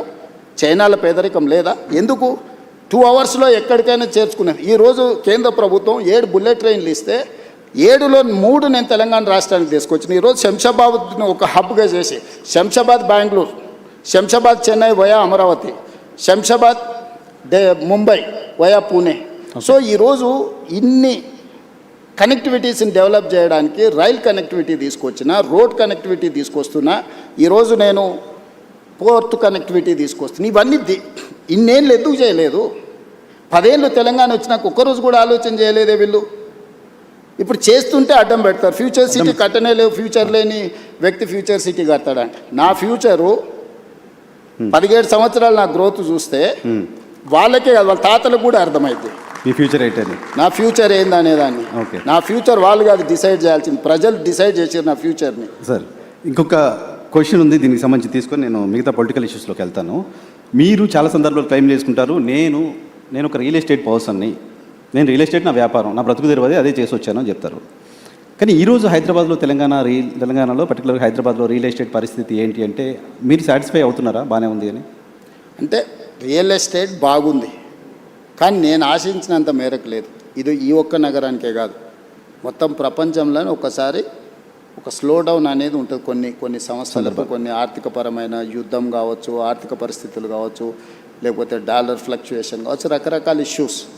ఈరోజు ఏఐ రావడం వల్ల చాలా కోట్ల మందికి ఉద్యోగాలు పోవడం, ఆ ఉద్యోగాలు పోతే వాళ్ళు కొనుక్కోవాల్సుకున్న పర్సనల్ ఏదైతే అంటే హౌసింగ్ స్కీమ్స్ కాబట్టి ఇట్లాంటి రకరకాల ప్రభావం ఉన్నాయి. కానీ 2021 నుంచి కంటిన్యూస్గా 2021, 22 కానీ 22, 23 కానీ ఇట్లా మీరు ఒక 7 years మీరు చూస్తే తెలంగాణలో పాత దానికంటే తక్కువ లేదు, పెరిగింది. కాకపోతే నేనెంత ఆశించే ఎంత వేగంగా నేను చేయాలనుకుంటున్నానో ఆ సిస్టమ్ లేదు. కానీ కంపారిటివ్లీ ప్రీవియస్ గవర్నమెంట్ కానీ ప్రీవియస్ ఇయర్ ఫైనాన్షియల్ స్టేటస్ని కానీ ఒకసారి క్యాలిక్యులేట్ చేస్తే ఎక్కడ కూడా తగ్గలేదు. నేను చెప్పడం కాదు, కంటిన్యూస్గా క్యాగ్ రిపోర్ట్స్ ఇస్తుంది, నీతి ఆయోగ్ రిపోర్ట్స్ ఇస్తుంది, జిఎస్టీ మీద రిపోర్ట్స్ వస్తున్నాయి, నివేదికలు రెవెన్యూస్ చెప్తున్నాయి. సరే కొంతమంది సోషల్ మీడియాలో పెట్టుబడులు పెట్టి దాన్ని ఏదో వాళ్ళే రాసి వాళ్ళే చదివి వాళ్ళే అబద్ధాలు చెప్పి అబద్ధాలు వాళ్ళే చూసుకొని వాళ్ళే నమ్మి వాళ్ళే మోసపోతుండ్రు. నేను ఎందుకు చెప్తున్నా అంటే ఉప ఎన్నికలు ప్రజలు తీర్పిచ్చారు, సర్పంచ్ ఎన్నికల్లో ప్రజలు తీర్పిచ్చారు, మున్సిపల్ ఎన్నికలలో ప్రజలు తీర్పిచ్చారు. అయినా వాళ్ళు భ్రమలలో బతుకుతాం అంటే నాకు కావాల్సింది కూడా అదే. వాళ్ళ భ్రమలలో ఉండడమే నాకు కావాలి కదా. నా పని సులువు అవుతుంది చేసేదాన్ని. నేను ఎప్పుడు రియాలిటీలోనే ఉంటా వైఎన్ఆర్. నీకు తెలుసు కదా బాగా, నీకు 20 సంవత్సరాల నుంచి అయితే నన్ను చూస్తున్నావు కదా. నాకు వాస్తవం అనేది వినడం నాకు ఇష్టం. వాస్తవ పరిస్థితుల మధ్యలోనే నేను ఉంటా. నేను ఊహాజనితమైన ప్రపంచంలో నేను ఉండను. ఎవరైనా ఊహించుకుంటే అది వాళ్ళ తప్పు. ఇప్పుడు వాళ్ళకి రకరకాల కోరికలు అంటే వారసత్వ సంపద కింద, వారసత్వంలోనే విరాసత్ అంటారు తెలంగాణలో. అంటే పోలీస్ పటేల్ ఉన్నప్పుడు విరాసత్ కింద వచ్చేది. మా ముత్తాత పోలీస్ పటేల్, అది మా తాతకు వచ్చింది, ఇంట్లో పెద్దోడు కాబట్టి. ఆ తాత నుంచి మా నాయనకు వచ్చింది, మా నాయన నుంచి ఎన్టీఆర్ వచ్చి తొలగించాడు. మా నాయనకు ఉన్నప్పుడు కూడా మా అన్నదమ్ములలో పెద్దోడికి వస్తుందని మేము అనుకున్నాం. విరాసత్తులు వస్తాయి, ఆస్తులు కూడా వస్తాయి. సో విరాసత్తులో నాకు ముఖ్యమంత్రి వస్తాయని కొంతమంది పాపం కలలుగా అన్నారు. వాళ్ళ కళలు చెదిరిపోయే రకాల దుఃఖంలో ఉన్నారు. ఇలా నేను అన్ని వదిలేసి ఈగల్ ఫోర్స్ అని ఒక సంస్థను తీసుకున్నాను డ్రగ్స్ని కంట్రోల్ చేయడానికి. చిన్న చిన్న స్కూళ్ళ ముందర కూడా గంజాయి చాక్లెట్లు కంగ్రాచులేట్ చేస్తున్నాను సార్. డ్రగ్స్ పైన మీరు చేస్తున్న పోరాటం డెఫినెట్గా అప్రిషియేట్ చేయాలి. దాని మీద కూడా ఆరోపణలు. మీ ఫామ్ హౌస్లలో పార్టీలు చేసుకుంటే డ్రగ్స్తో దొరికితే అభినందించాల్సింది పోయి నన్ను తిడతారని. మేము ఫామ్ హౌస్లో దీపావళి పండుగ నాడు మేము డ్రగ్స్ పార్టీ చేసుకుంటే నువ్వు వచ్చి పట్టుకుంటావు అని. దీపావళి పండుగ నాడు చిచ్చుబుడ్ల పండుగ చేసుకోవాలనా? దీపావళి పండుగ దేం పండుగ? చిచ్చుబుడ్ల పండుగ. అవునా? నువ్వు చిచ్చుబుడ్లు కాలిస్తే బాగానే ఉంటాయి, కానీ సారా బుడ్లు పెట్టుకుంటాం, మేము గంజాయి కొడతాం, మేము కొకైన్ హెరాయిన్ తెచ్చి పీల్చుతామని అంటే ఎట్లా చూస్తూ ఊరుకోవాలి నర్సింగ్? నేను ఎవరి కోసం చేస్తున్నది? ఇప్పుడు నదులను ఆక్రమించిన వాళ్ళని తొలగించినా, చెరువులను తొలగించినా, కుంటలు తొలగించినా, నాళ్ళను తొలగించినా నాకు వచ్చేది ఏం లేదు, భవిష్యత్ తరాలకు ఇస్తున్నా. నేను కూడా వాళ్ళతో చేరితే నాకెక్కువ లాభము. విజన్ డాక్యుమెంట్లో భాగంగా తెలంగాణ సేమ్ డ్రగ్స్ విషయంలో కూడా ఇవాళ నాకు కొన్ని కేసెస్ నాకు తెలుసు. As a stated I cannot disclose. 6th class 7th class 8th class పిల్లలు మిస్లీడ్ చేసి గంజాయి ఇటువైపు అటువైపు తీసుకెళ్తుంటే తల్లిదండ్రులు వచ్చి నాకు చెప్తున్నప్పుడు నాకు నిజంగా అసలు అంటే పిచ్చెక్కిపోతుంది ఒకసారి. అసలు దీన్ని ఎరాడికేట్ చేయడానికి ఏం చేయాలన్నంత కోపం ఉంది నాకు. నేను దాన్ని చేస్తే కూడా అది కూడా ఈ దేశానికే మనం ఒక రోల్ మోడల్ డ్రగ్స్ రిలేటెడ్ దీంట్లో. నేను కంప్లీట్గా ఒక వ్యవస్థని ఏర్పాటు చేసిన, హైడ్రా అని ఒక వ్యవస్థను ఏర్పాటు చేసిన, ఈగల్ ఫోర్స్ అండ్ డ్రగ్స్ని కంట్రోల్ చేయడానికి ఒక వ్యవస్థను ఏర్పాటు చేసిన, సైబర్ క్రైమ్ని కంట్రోల్ చేయడానికి ఒక ఇన్స్టిట్యూషన్ ఏర్పాటు చేసిన. ఒకప్పుడు పోలీస్ డిపార్ట్మెంట్లో విజిలెన్స్ అండ్ ఎన్ఫోర్స్మెంటో, ఏసీబీఓ, ఆక్టోపసో లేకపోతే గ్రే హ్యాండ్సో ఆ రోజున్న సమస్యల్ని అడ్రస్ చేయడానికి వాళ్ళు చూసారు. ఈరోజు నక్సలైట్ల కోసం గ్రే హ్యాండ్స్ పెట్టారు. ఈరోజు నక్సలైట్లే లేరని అంటుంటే గ్రే హ్యాండ్స్ సంస్థను ఏం చేసుకుంటావు? ఓకే, కొన్ని సంస్థలు ఆ పర్పస్ సర్వ్ అయిన తర్వాత ఆ సంస్థల రిలవెన్స్ అనేది ఇర్రిలవెంట్ అవుద్ది. ఈరోజు ఈ సమాజాన్ని ఇక్కడ ఉన్న వాళ్ళందరూ, ఇక్కడనే చూస్తున్న వాళ్ళందరూ, వాళ్ళకు ఒకరు లేక 2 పిల్లలు జీవితాంతం కష్టపడి వాళ్ళు స్ట్రక్చర్డ్గా పైకి వచ్చిన తర్వాత వాళ్ళ 8th క్లాస్ చదువుకుంటున్న అమ్మాయి స్కూల్కి వెళ్ళి తెలియకుండానే గంజాయి చాక్లెట్లని తర్వాత ఎడిక్ట్ అయిపోయి తర్వాత కుటుంబం రూయిన్ అయిపోతుంటే ఆ తల్లిదండ్రుల బాధ ఎవడన్నా ఆలోచన చేసిండా? డెఫినెట్గా చేయాల్సిందే సార్. మరి నేను దాన్ని ఆపితే నన్ను ఎందుకు విలన్గా చూస్తారు? చూసినా సరే ఐ డోంట్ మైండ్. మీకు ఆ క్లారిటీ ఆఫ్ థాట్ ఉన్నప్పుడు ఇంకొకళ్ళ ఏదో చూడాల్సిన అవసరం లేదేమో. డ్రగ్స్ విషయంలో మాత్రం డెఫినెట్గా తెలంగాణ గవర్నమెంట్ చేస్తుంది. నేను ఏది చేసినా వైనార్ నేను నా కోసం ఏం చేయట్లా. నాకు ఏది అవసరం లేదు నా లైఫ్లో నేను చాలా కంఫర్ట్గా ఉన్నా. నాకు ఏం ఎక్స్ట్రా అవసరం లేదు. What ever I have achieved నాకు లైఫ్లో 100/100 సాటిస్ఫాక్షన్ ఉంది. నాకు మిగిలిందల్లా నేను భవిష్యత్ తరాలకి ఏం చేయాలన్నదే నా పట్టుదల. 100 ఏళ్ళైనా అరే పలానోడు ఉన్నప్పుడు ఏదన్నా కానీ చేసిండే, 100 సంవత్సరాలైనా డ్రగ్స్ రిలేటెడ్ ఇష్యూ వచ్చిందనుకో, చెరువులు కుంటలు లేకపోతే నదుల ఆక్రమణ జరిగినప్పుడు పలానోడు ఉండేనే. సర్ ఆర్థర్ కాటన్ గురించి ఎందుకు మాట్లాడుకుంటారు? ధవళేశ్వరం కట్టింది కాబట్టి ఇచ్చంపల్లి దగ్గర కట్టండి అని మనకు ఆ రోజే చెప్పిండా? సర్ ఆర్థర్ కాటన్ చెప్పింది వినకుండా మేము పొడుస్తామని మేడిగడ్డ చేస్తే ఏమైంది? మేడిపండులాగా కుప్పగూలిపోయింది. బుర్రు ఉండాలి కదా మనం చేసేటప్పుడు. సో మనం తెలుసుకోవాలి, మన పెద్దలు చెప్పింది వినాలి.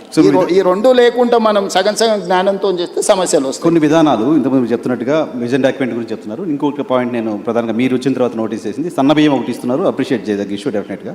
దాంతోపాటు మీరు ఇప్పుడు యంగ్ ఇండియా మోడల్ స్కూల్స్ అని పెడుతున్నారు. Young India model schools, integrated model schools పెడుతున్నారు కదా సార్. ఆల్రెడీ చాలా స్కూల్స్ ఉన్నాయి. స్కూల్స్ పెట్టాలంటే మీరు మెర్జ్ చేయొచ్చు, ఒక దగ్గర పెట్టచ్చు. అడిగినావు దాదాపుగా 6 లక్షల పైచీలకి 7 లక్షల గ్రామాలు ఉన్నాయి భారతదేశంలో. స్వతంత్రం వచ్చినప్పుడు నిరక్షరాస్యతనే మనకు పెద్ద సమస్య. ఆ రోజు మొదటి ప్రధానమంత్రి 2 పాలసీలు తీసుకున్నాడు. ఒకటి, కరువు కాటకాలతో ఆకలితో దేశ ప్రజలు చచ్చిపోతుంటే బురద మట్టి దీన్ని బతికే రోజులు స్వతంత్రం వచ్చినప్పుడు. చదువులేని నిరక్షరాస్యత ఉన్నప్పుడు మొదటి ప్రధానమంత్రి 2 పాలసీస్ తీసుకున్నాడు. ఒకటి ఎడ్యుకేషన్, 2 ఇరిగేషన్. ఎడ్యుకేషన్ ఆయన తీసుకున్నాడు కాబట్టి ఈరోజు దేశ స్థాయిలో ఉన్న పెద్ద ఇన్స్టిట్యూషన్స్, ఐఐటీలు, ఐఐఎంలు లేకపోతే ఈరోజు పెద్ద యూనివర్సిటీలు అన్నిటిని కూడా పండిత్ జవహర్లాల్ నెహ్రూ గారు ఎస్టాబ్లిష్ చేసిండ్రు. కాబట్టి ఈ దేశంలో చదువు వచ్చి ప్రపంచానికి మనం జ్ఞానాన్ని పంచగలుగుతున్నాం. రెండోది ఆయన ఇరిగేషన్ తీసుకోవడం అంటే ఈ రోజున్న నాగార్జున సాగర్, శ్రీశైలం, శ్రీరామ్ సాగర్ ఎవరు కట్టిండ్రు? పండిత్ జవహర్లాల్ నెహ్రూ కట్టిండు. కాలువలు ఉన్న కాలువలలో పూడికని కూడా మనం తీయలేకపోతున్నాము. బాక్రానంగాలు ఎవరు కట్టారు? భారతదేశంలో ఈరోజు ఒకప్పుడు కరువుతో తినడానికి తిండి లేని క్రమంలో ఎసెన్షియల్ కమాడిటీ యాక్ట్ తీసుకొచ్చి ఎవడైతే అక్రమ నిల్వలు పండించిన పంటలు పెడితే వాడిని direct prevention of detention act కింద, పీడీ యాక్ట్ కింద పెట్టడానికి చట్టాలు తీసుకొచ్చారు. ఆ రోజు తీవ్రమైన నేరం. అక్కడి నుంచి ఈరోజు సర్ప్లస్ ప్రపంచ దేశానికి ఎగుమతి చేసి ఈరోజు మిగులు ఆహార పదార్థాలు అంటే ఇంకొక 10 సంవత్సరాలకు జరిపే ఆహారపు ధాన్యాలు నిల్వ మన దగ్గర ఉన్నాయి. ఈరోజు పండించిన పంట కొనడానికి కూడా ప్రభుత్వాలు ముందుకు రాలేనంత పంట ఈరోజు ఉత్పత్తి అవుతుంది. ఎక్కడి నుంచి వచ్చింది? ఈరోజు ప్రపంచ దేశాలకు మనం ఎక్స్పర్ట్స్ని ఎక్స్పోర్ట్ చేస్తున్నాం, లేకపోతే ఎక్స్పర్ట్స్ ఇతర దేశాలకు వెళ్ళి మనం చాలా రకాలుగా పనిచేస్తున్నాం, లేకపోతే ఇక్కడ ఉత్పత్తి చేసిన వాటిని ఎక్స్పోర్ట్ చేస్తున్నాం. అంటే ఎందుకు? ఆ ఎడ్యుకేషన్ ఫిలాసఫీని, పాలసీని first prime minister of India adopt చేసుకున్నాడు కాబట్టి, ఎడ్యుకేషన్ అండ్ ఇరిగేషన్ ఒక పాలసీ కింద తీసుకున్నాడు కాబట్టి ఫస్ట్ రిఫార్మ్స్ అక్కడ జరిగినాయి. సెకండ్ రిఫార్మ్స్ ఇందిరాగాంధీకి వచ్చినప్పుడు వెల్ఫేర్ అండ్ సోషల్ జస్టిస్ కింద కానీ రాజభరణాలు రద్దు చేయడం కానీ, ఎస్సీ ఎస్టీ రిజర్వేషన్ నుంచి మొదలు పెడితే ప్రతి ఒక్కరికి ఆమె సెకండ్ రిఫార్మ్స్లో అవి తీసుకొచ్చింది కాబట్టి థర్డ్ రిఫార్మ్స్లో పివి నరసింహారావు గారు, మన్మోహన్ సింగ్ గారు లిబరలైజేషన్, ప్రైవేటైజేషన్, గ్లోబలైజేషన్ 3 స్టేజెస్లో ఈ దేశాన్ని అభివృద్ధి పదం వైపు వాళ్ళు నడిపించారు. కాబట్టి ఈరోజు పివి నరసింహారావు గారు, మన్మోహన్ సింగ్ గారు తీసుకున్న నీ విధానాల వల్ల ఇక్కడ నువ్వు పోతే మైక్రోసాఫ్టా, ఇన్ఫోసిసా, విప్రోనా, నువ్వు you name it any company, global fortune 500 companies ఈరోజు హైదరాబాద్కు రాగలిగినాయి. హైటెక్ సిటీ అనేది ఈరోజు నువ్వు గొప్పగా చెప్పుకుంటున్నావు, కానీ అది ఎవరి ఆలోచన, ఎవరి విధానము? ఈరోజు ఈ దేశంలో ఉన్న పాలసీస్ని ఎవరు తీసుకొచ్చిండ్రు? అటువంటి పాలసీస్తో పోలుస్తారా మీరు పెడుతున్న స్కూల్స్ని? ఎస్, డెఫినెట్గా. ఈరోజు నేను చెప్పేది ఏంటంటే ఆ రోజు రవాణా సౌకర్యాలు లేవు, గ్రామాలకు వెళ్ళలేని పరిస్థితి. ఏ ఊర్లో ఉన్న వాళ్ళు ఆ ఊర్లోనే ఉన్నప్పుడు ఆ తండకో, గూడానికో, మారుమూల పల్లెకో మనం విద్యను తీసుకెళ్ళాం. ప్రతి గ్రామంలో సింగిల్ టీచర్ స్కూల్ ఉండాలని, ప్రతి 2 కిలోమీటర్స్కి అప్పర్ ప్రైమరీ స్కూల్ ఉండాలని, ప్రతి 3 కిలోమీటర్స్కి ప్రైమరీ స్కూల్ ఉండాలని, అదేవిధంగా ప్రతి 5 కిలోమీటర్స్కి హై స్కూల్ ఉండాలని, ప్రతి 10 కిలోమీటర్స్కి హై స్కూల్ ఉండాలని, ప్రతి మండలంలో జూనియర్ కాలేజ్ ఉండాలని, ప్రతి నియోజకవర్గంలో డిగ్రీ కాలేజ్ ఉండాలని, ప్రతి రెవెన్యూ డివిజన్లో ఇంజనీరింగ్ కాలేజ్ ఉండాలని, ప్రతి డిస్టిక్లో మెడికల్ కాలేజ్ ఉండాలి.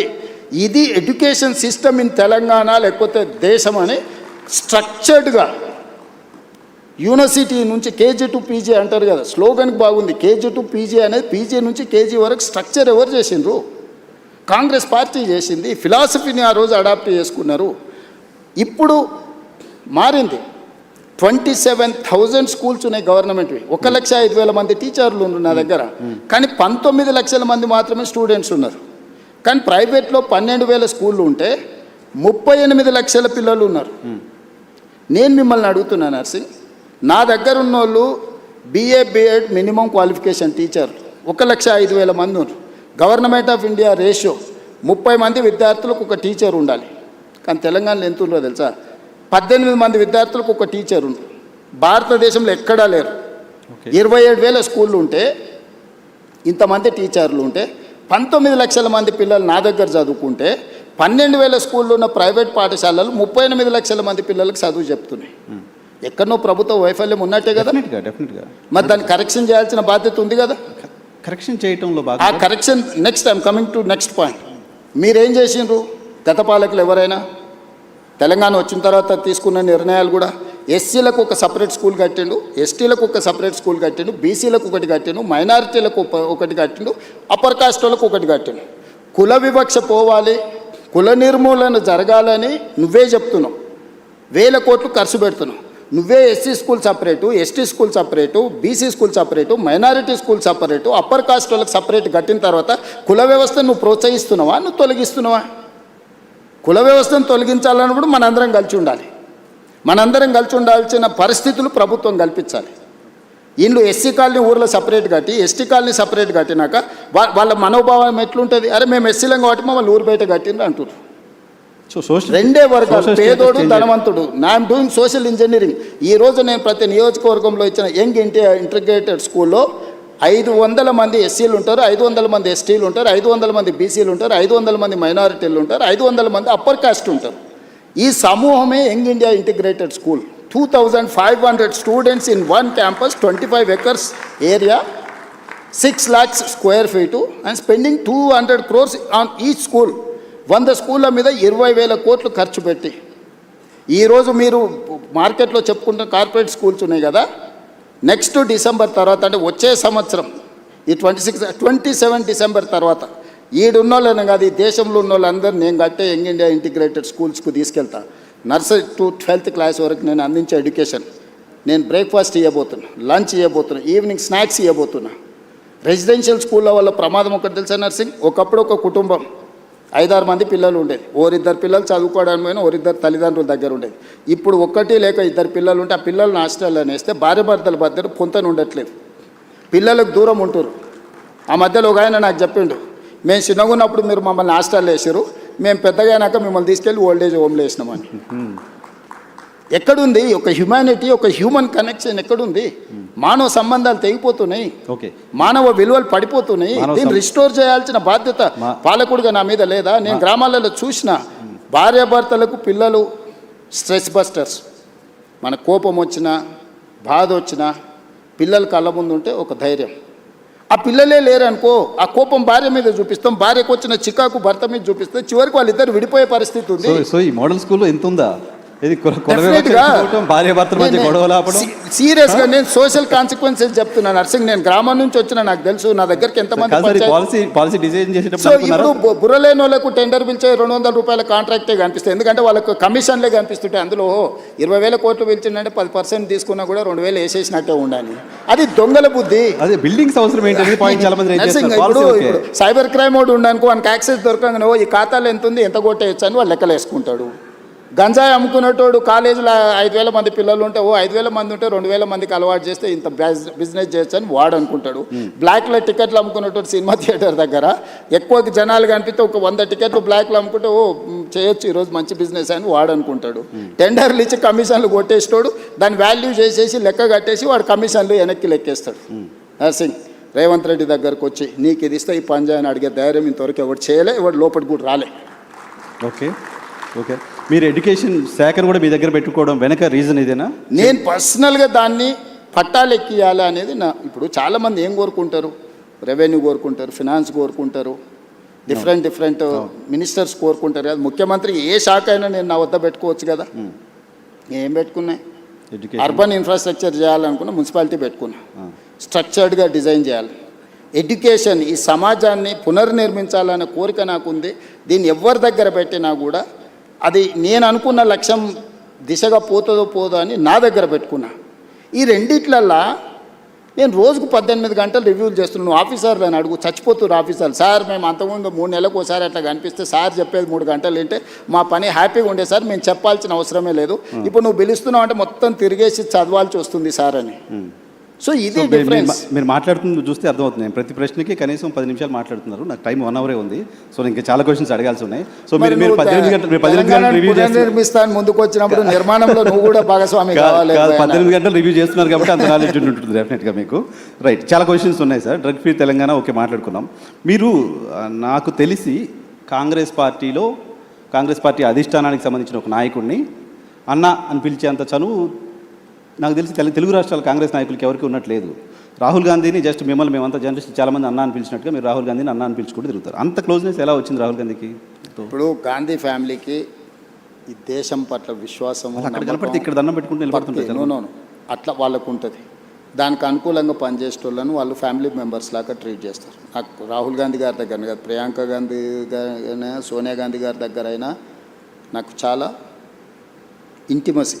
అంటే నేను నా లైన్ ఎప్పుడు క్రాస్ కాను, కాకపోతే నాకు కంఫర్ట్ ఉంది. నేను ఏమనుకున్నా నేను చెప్పగలను. వాళ్ళకి ఏమనిపించినా వాళ్ళు నాకు మీకు కంఫర్ట్ ఇస్తారు. నేను ఫోన్ లేదు నీకు చూపిస్తే ఇప్పుడు ఒక టెక్స్ట్ పెట్టండి, ఇక్కడ లోకల్గా ఏదో కేసు అయిందంట Revanth, why don't you see that case అని.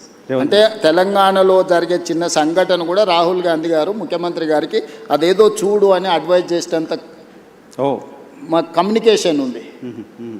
సో గాంధీ కుటుంబంలో కాంగ్రెస్ పాలిటిక్స్ గట్టిగా ఒక 1 decade కూడా కాలం మీరు కాంగ్రెస్ పార్టీలో 2017 కదా. 17 ఈ 9 yearsలో ఎలా తెలుసుకోగలిగారు? అది అదే చెప్తున్నా నర్సింగ్. నేను 2007లో టీడీపీలో జాయిన్ అయినా, 2017లో బయటకు వచ్చి నేను ఉన్నది 10 సంవత్సరాలే కదా. ఈ రోజుకైనా చంద్రబాబు నాయుడు గారు ఆయన దగ్గర ఉన్న సొంత నాయకుల కంటే కూడా నన్ను గౌరవిస్తాడా లేదా? వెళ్ళిపోయినాక కూడా ఎందుకు? నార్మల్గా వెళ్ళిపోయిన తర్వాత ఒక పార్టీని వదిలి ఇంకో పార్టీలకు పోయినా, ఒక నాయకుడిని వదిలి ఇంకొక నాయకుడి దగ్గరికి పోయినా వాళ్ళ మధ్యలో సత్సంబంధాలు ఉండని చెప్పడం చూసినాం ఈ దేశ రాజకీయాలలో. ఎక్కడైనా కానీ చంద్రబాబు నాయుడు గారికి నేను ఎదురుపడ్డప్పుడు ఆయన కళ్ళల్లో ఏం కనిపిస్తుంది ఒకసారి చూడు. డెఫినెట్గా ప్రేమగా చూస్తారు. నా పట్ల గౌరవం ప్రేమ అనేది ఉంది కదా. That is what my conviction. నేను ఒక నాయకుడితో పనిచేస్తే 100% ఆ నాయకుడితో నిలబడతా.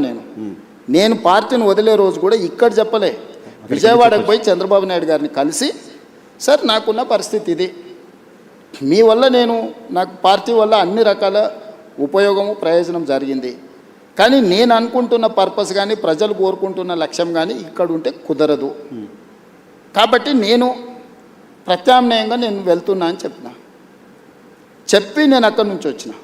నేను ఎప్పుడు కూడా నా రిలేషన్ని నేను స్ట్రెయిన్ చేసుకోలేదు, నా లీడర్కి నేను అబద్ధం చెప్పలే. ఓకే, ఏదున్నా ఉన్నట్టు మాట్లాడమే నా స్ట్రెంగ్త్.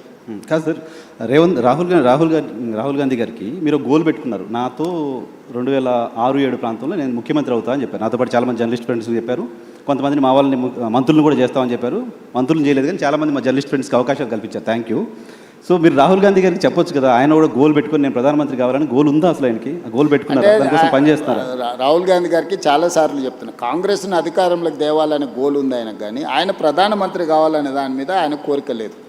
గోల్ ఉంటేనే కదా దానికోసం. నేను చాలాసార్లు మొన్న మా చింతన్ శిబిర్ ఇక్కడనే రాజ్ ఠాకూర్ జిల్లా ప్రెసిడెంట్ ఉన్నాడు కదా, మొన్న మా చింతన్ శిబిర్ జిల్లా అధ్యక్షుల ట్రైనింగ్ జరిగింది ఆంధ్రప్రదేశ్ తెలంగాణ వికారాబాద్లో.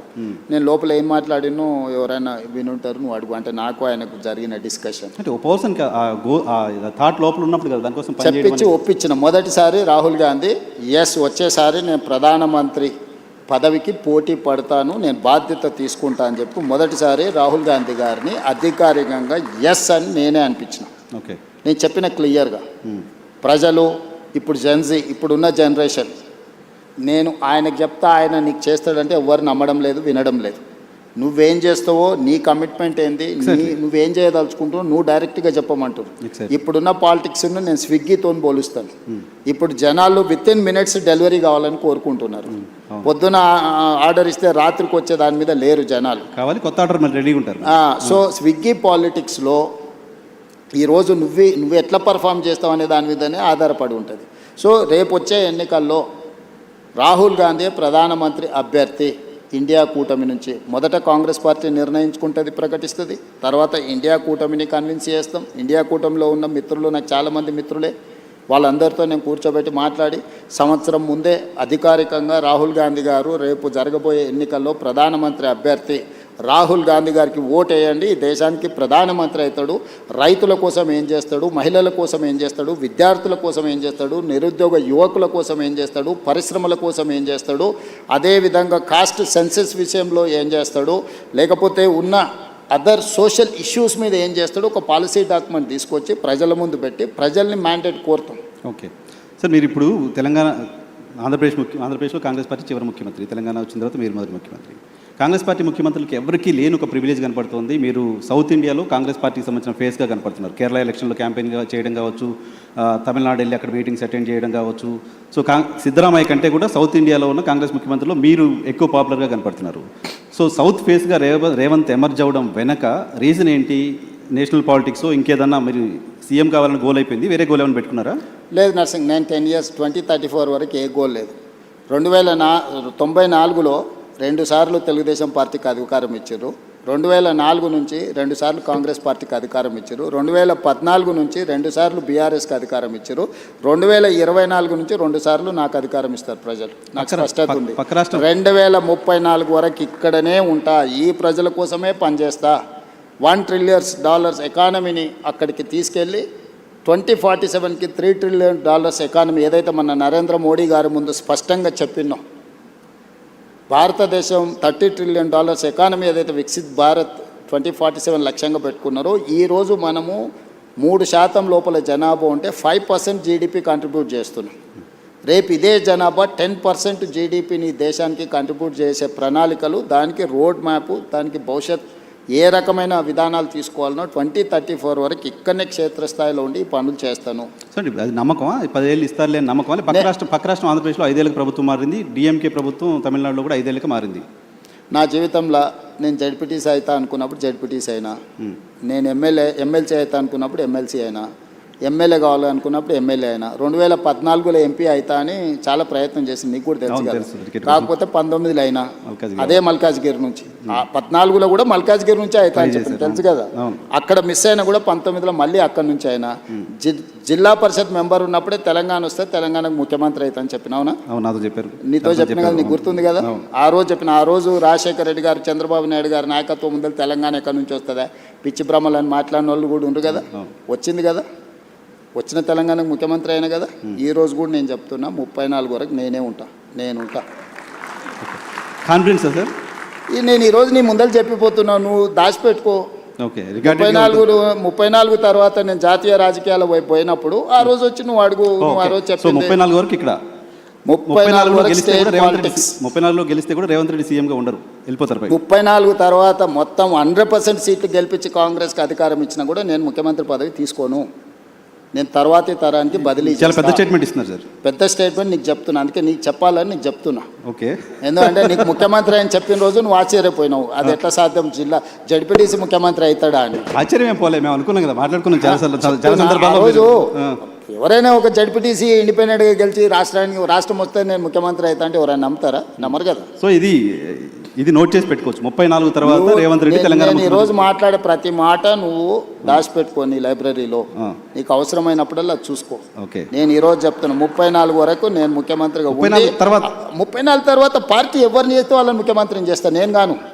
అవకాశం ఇస్తే కూడా మీరు కాదు. నేను తీసుకోను, నాకు తెలుసు నా లైఫ్. జాతి దేశం చాలా విశాలంగా ఉంది, దేశానికి కూడా సేవలు అందిస్తా.